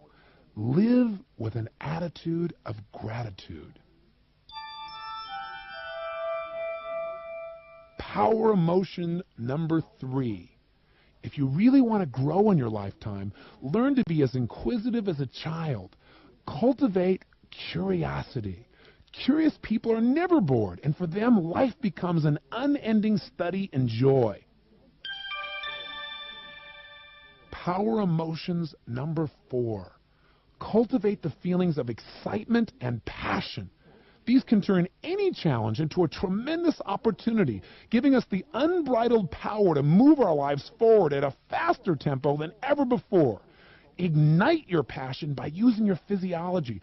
Speak more rapidly, visualize images more quickly, and move your body in the direction that you want to go, and you'll experience this passion immediately. Power emotion number 5. Determination makes the difference between being stuck and being struck with a lightning power of commitment. Merely pushing yourself won't do it. Put yourself in a state of determination, and you'll find yourself taking action immediately. Power emotion number 6. Adopt an attitude of flexibility. If there's one emotion to cultivate that guarantees success, it's the ability to change your approach quickly. In fact, all action signals are just messages to be more flexible. Throughout your life, there will be situations you won't be able to control. Your ability to be flexible during those situations, to flex your rules, to flex the meaning you're attaching to things, to change your approach, will determine your long-term success or failure, not to mention the level of your personal joy. Be flexible. Power emotion number 7. Consistently experience confidence, and it will change your life. You see, if you've ever done anything successfully, you can certainly do it again. Plus, with the power of faith, you can be confident about things that you've never been involved with before. How? Simply imagine yourself accomplishing things successfully and feel certain by that imagery now. Don't just wait for these emotions to spontaneously appear someday in some far distant future. Create them now.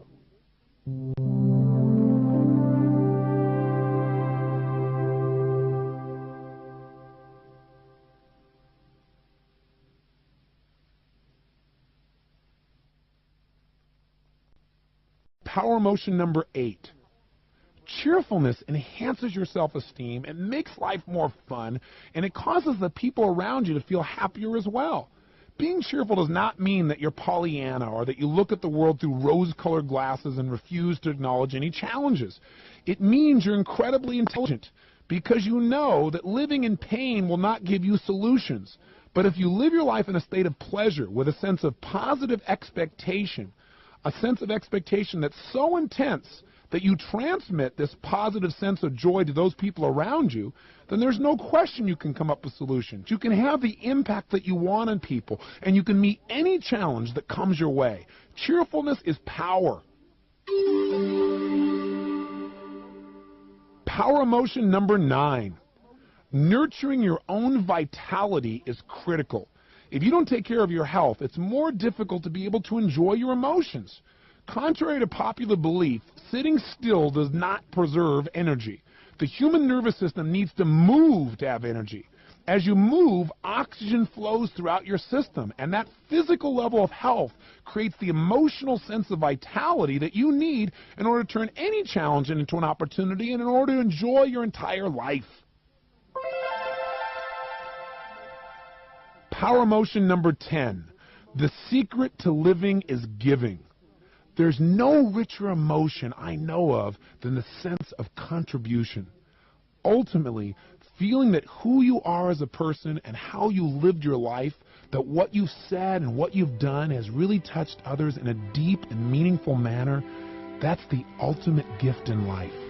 Go out today and contribute something simple, something deep, something real from yourself.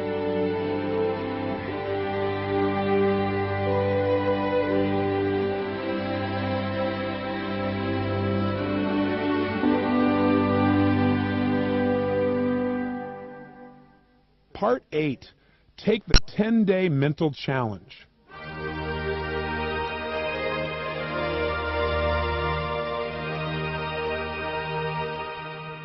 The mark of a true champion is consistency. After all, who wants to create results just once in a while? Who wants to feel joyous for only a moment or be at peak performance only sporadically? We want to do it consistently. We want to experience all of the emotions that make life worthwhile all the time, not just once in a while. So how do you establish consistency?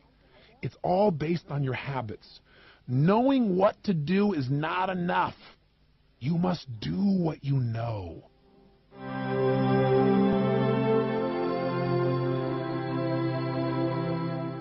Would you buy a new Ferrari only to let it sit in your driveway?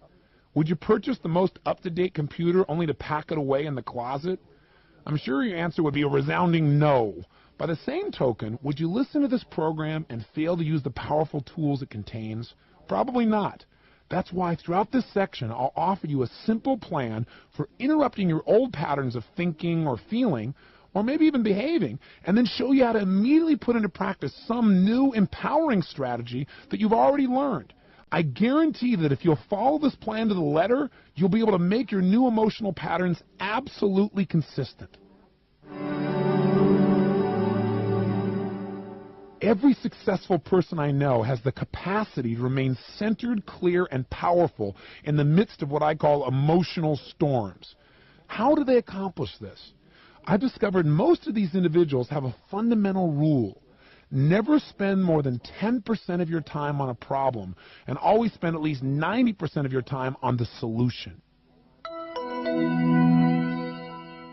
The single most important step in weeding the gardens of our minds is to interrupt our limiting patterns of thinking and feeling.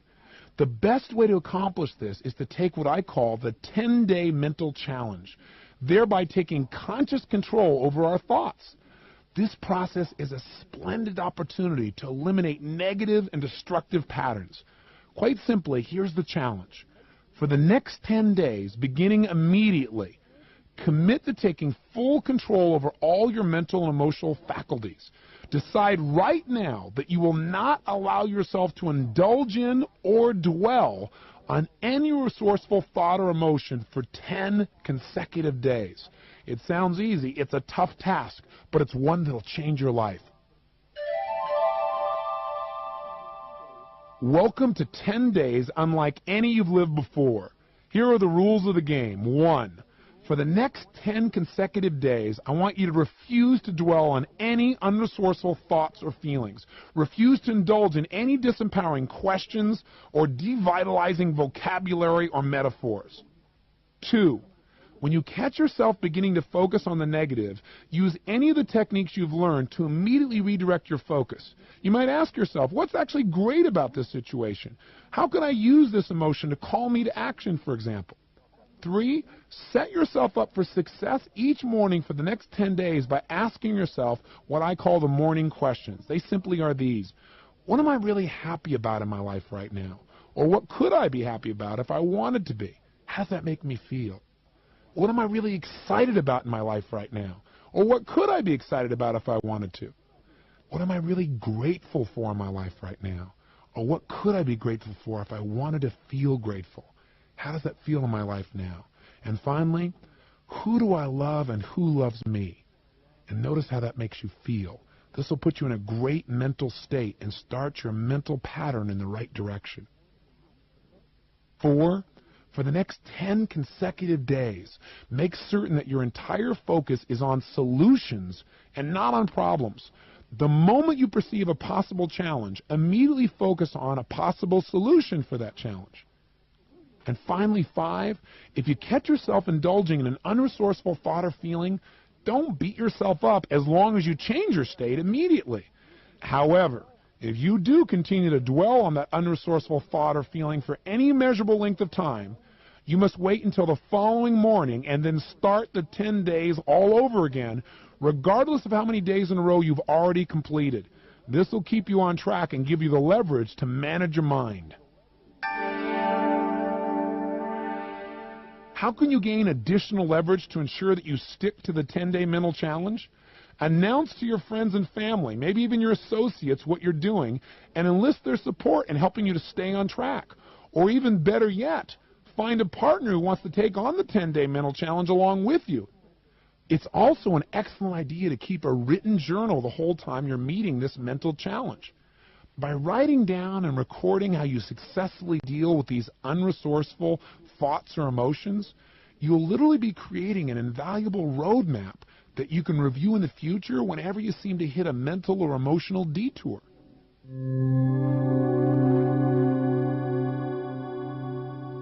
What will the 10-day mental challenge do for you? Well, it'll make you acutely aware of all the habitual mental and emotional patterns that have held you back in the past. 2, it'll force you to search for empowering alternatives.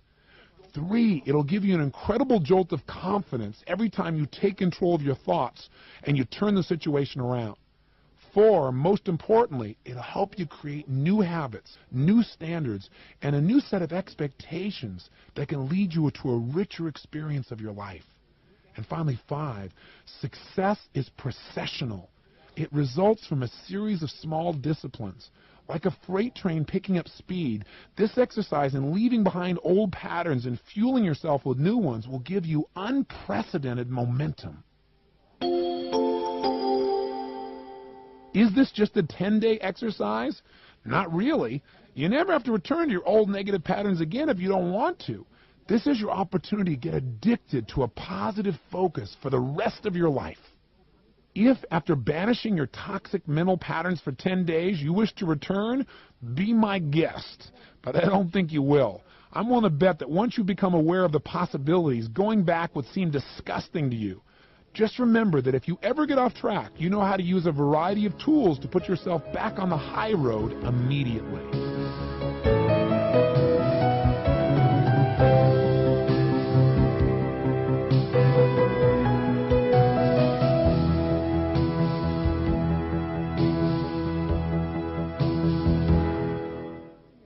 Part 9, putting it all together. Start reaping the rewards of some of the strategies, tools, and daily lessons in self-mastery that we've been learning here. As you listen to this section, you'll focus on several major areas: physical, financial, and relationships, and create a method for ensuring that you live in accordance with your highest standards each and every day of your life.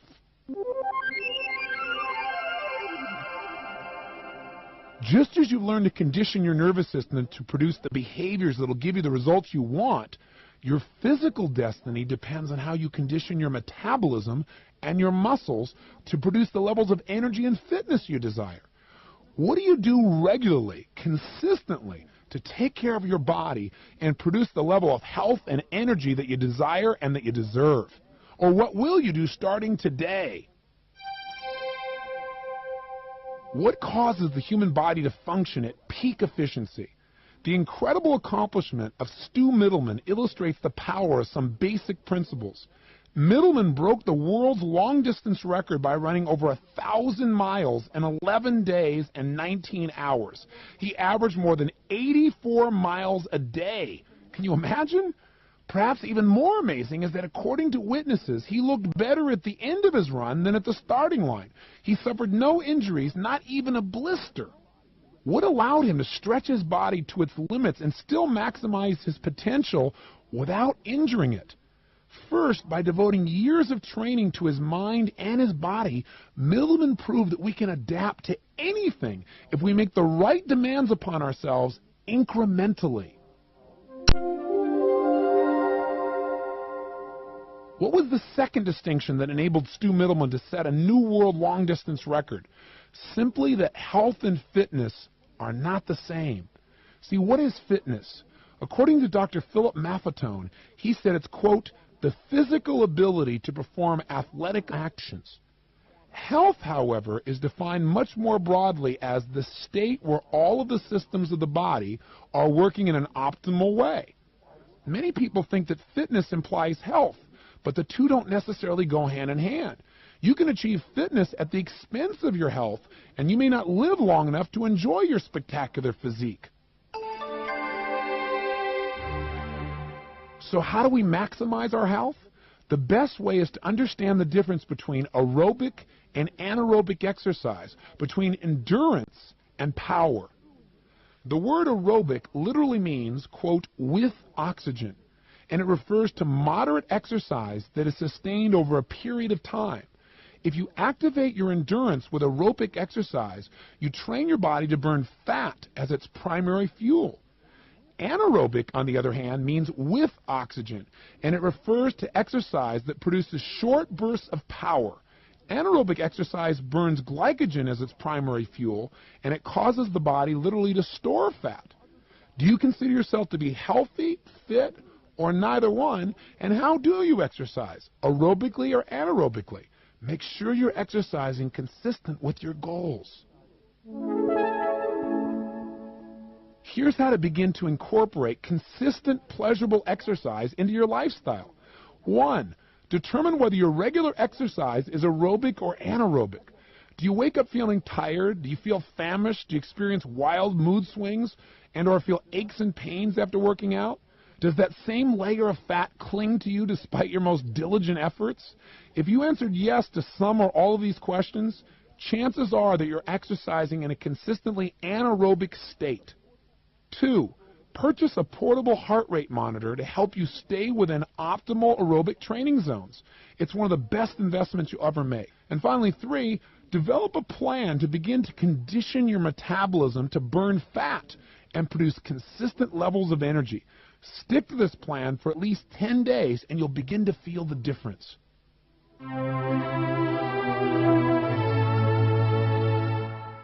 Few things in life are more important to master than your relationships. Success is unfulfilling unless you have someone to share it with. Indeed, the most highly sought emotion is that of connection or love. Let's consider some organizing principles that are really fundamental to the success of any relationship, especially your love relationships.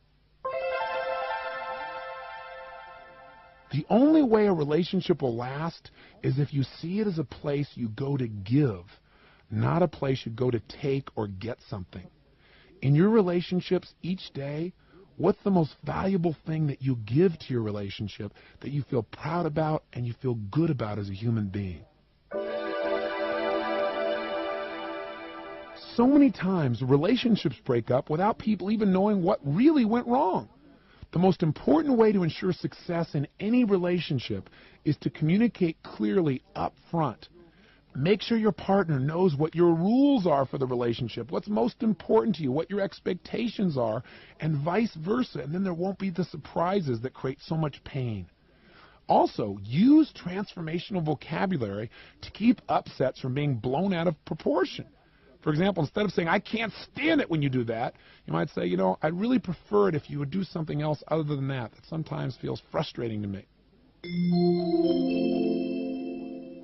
Is your love relationship one of the highest priorities in your life? If not, it'll take a backseat to all the other more urgent things that happen every day, and gradually your passion will dissipate. Don't allow familiarity to habituate you to the intense excitement and gratitude you feel for having this special person in your life. Do something today, something unique and simple to let that person know how much you care. If you want your relationship to last, here is a law. Never threaten the relationship. Just making the statement, "If you do that, then I'm leaving," creates the possibility of a relationship ending. Instead, focus each day on how can you make the relationship just a bit better. Every couple I've ever known or studied that had a lasting and fulfilling relationship has made it a rule that no matter how angry or how hurt they feel, they never ever threaten to leave. One of the best things you can do each day to renew your experience of what you love about the person you're in a relationship with is to reinforce your feelings of connection and renew your feelings of intimacy and attraction by asking a simple question. Asking it out loud, asking it in front of the person, and asking it of yourself. And that question is this: how did I get so lucky to have you in my life? Also, If you'll simply embark on a never-ending quest to find new ways to surprise and show your appreciation for each other, you can't believe the joy and the attraction this creates. Don't take your lover for granted. Find and create those special moments to make your relationship legendary. What's something you could do today for the special someone that you love so much? Don't just think about it. Do it.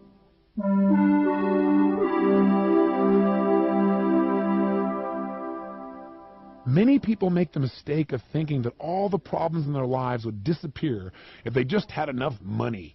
Yet earning more money in and of itself rarely frees people. It's equally ridiculous, however, to tell yourself that greater financial freedom and the mastery of finance would not offer more opportunities to grow, to share, and to create value not only for yourself, but for others as well. After years of studying some of the most successful people in our culture, I've discovered there are really 5 major lessons to financial mastery. The first key is the ability to create wealth. If you can find a way to increase the value of what you do by at least 10 to 15 times, then you can easily increase your income. How do you do this? Start by asking yourself, how can I be worth more to this company? How can I help it to achieve more in less time and with less expense? In what ways could I help cut costs while increasing the profitability and the quality? What new systems could I implement? What new technology could I use to give this company a competitive edge? The second key to financial mastery is to maintain your wealth. And while this sounds very simple, most people have a great deal of difficulty with this. Most people have more month at the end of the money. The only way to do this is to spend less than you earn and learn to invest the difference so that you can begin to move in a whole new financial realm.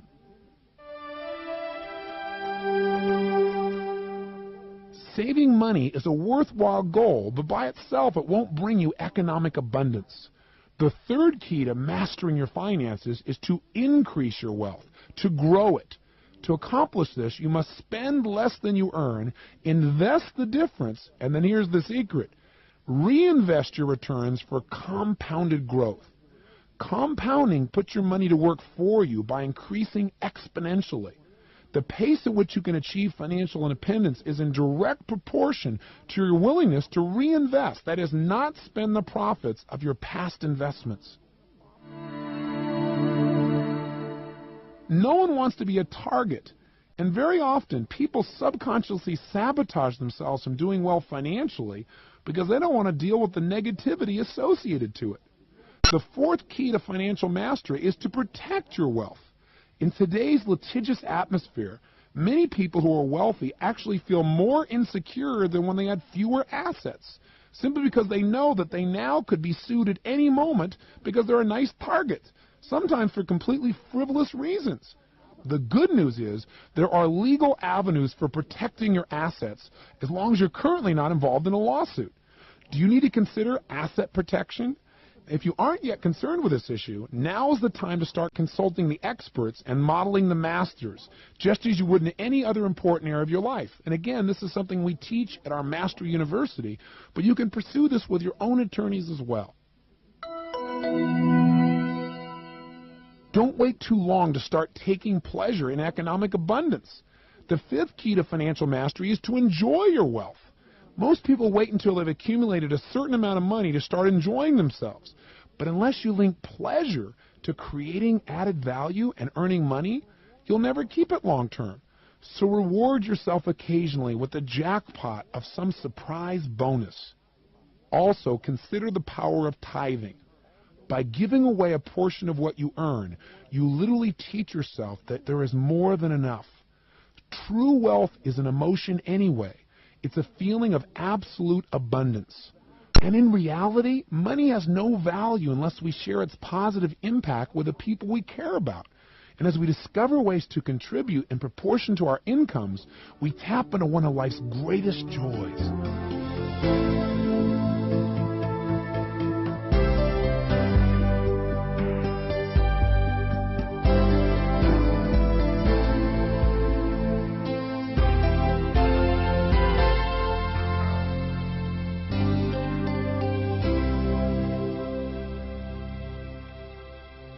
Part 10, The Ultimate Gift.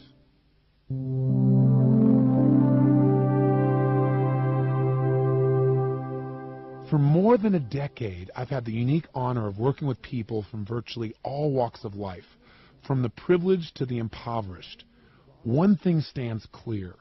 Regardless of stature, only those who've learned the power of sincere and selfless contribution experience life's deepest joy, that of true fulfillment.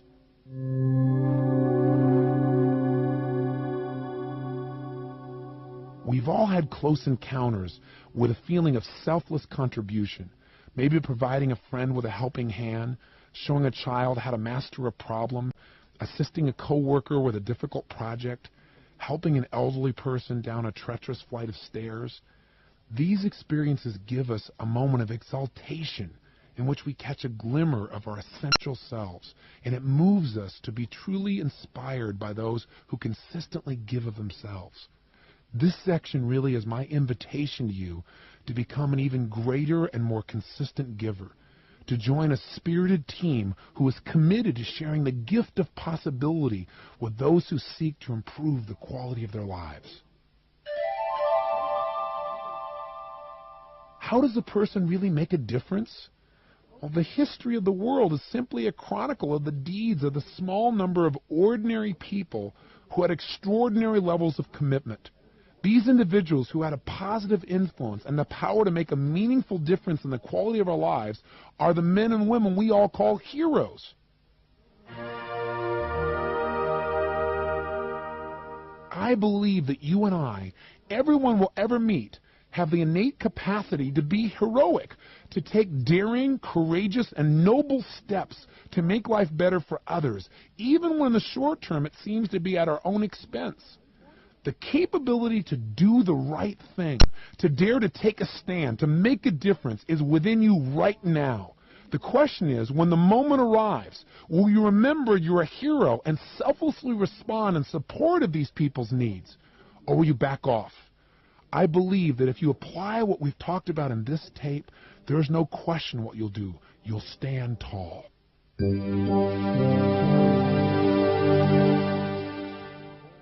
You might assume that Mother Teresa was born to heroism, but as a teaching nun in a relatively wealthy section of Calcutta, she rarely crossed to the poorer parts of the town, even though they were right nearby.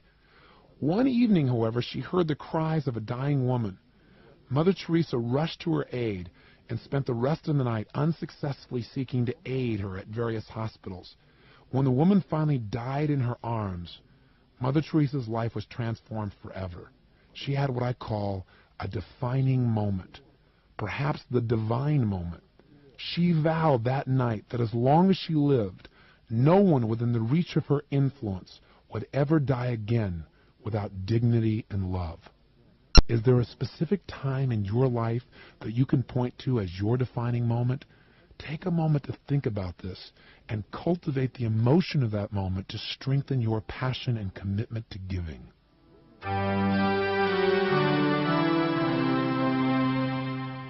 What makes a hero? A hero is a person who courageously contributes even under the most trying circumstances. A hero is an individual who acts unselfishly and who demands more from himself or herself than anyone else could possibly expect. A hero is someone who defies adversity by doing what he or she believes is right in spite of fear.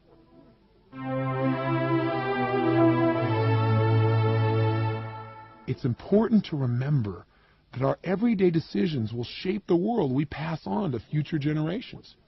What do you put on your dinner plate? What cosmetics do you use? What household products do you buy? These lifestyle choices determine in a small yet undeniable way such things as how much carbon dioxide is being released into our atmosphere, as well as how many plant and animal species will actually be eliminated each and every day. By the same token, the decisions you make every day can help stop the destruction of the rainforest, restore the delicate balance of our ecosystem, and create a legacy of hope for generations to come. Please read further in my original book, Awaken the Giant Within, to find the steps that you can take today. We don't need to wait until we have some grandiose master plan to make a difference. We can have an impact in a moment. In doing the smallest things, we can often have a huge impact. In making what often seems like an insignificant decision, there is a processional effect. It's true that most of our heroes are hidden behind what appears to be small acts done consistently. Look around you. There are heroes everywhere. Look to history. Imagine the power of a small decision of a woman named Rosa Parks when she said no to a bus driver. There are heroes everywhere.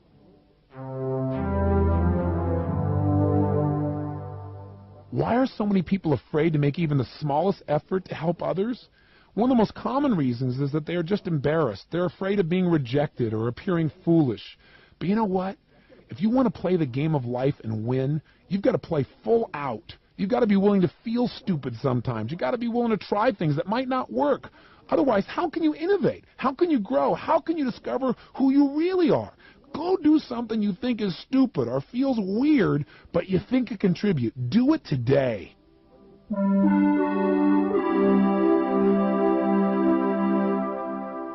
Life is a balance between giving and receiving, between taking care of yourself and taking care of others. The next time you see someone in trouble, instead of just passing by or feeling guilty about being unable to help, get excited about what you can do. Perhaps you can offer something as simple as a kind word or a smile that'll cause that person maybe to think or feel differently about themselves. Maybe you can help this person begin to feel appreciated or even loved just within a moment's interaction. If there's one command we must all live by, it's that we must live fully while we're here. Experience everything you can in your life. Take care of yourself and your friends. Have fun. Be crazy. Be weird. Go out and screw up. You're going to anyway, so you might as well enjoy the process. In other words, take the opportunity to learn from your mistakes. Find the cause of your problems and eliminate them. Don't try to be perfect. Just be an example of being human, and your life will be a joy.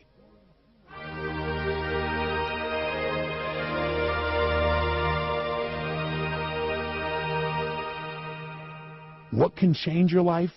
Many things. A moment of deep thought, a few decisions as you complete this program could change everything. So could a conversation with a dear friend, a seminar, a movie, a big fat juicy problem that causes you to expand and become more in order to deal with it. This is the awakening that you seek. So live in an attitude of positive expectancy, knowing that everything that happens in your life benefits you in some way.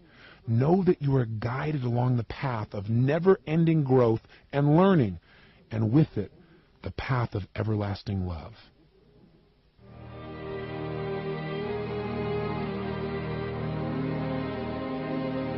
This is Anthony Robbins saying, thank you for spending this time with me. I hope some of these ideas have touched you or moved you or gotten you to take some action and make some aspect of your life better. I hope you'll return to this program and use it as a tool for continued growth.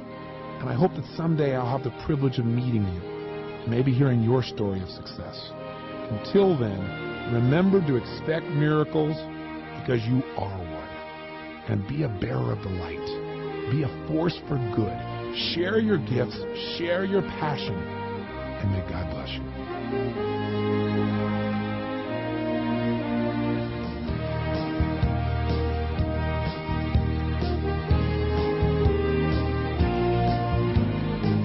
Giant steps, small changes to make a big difference.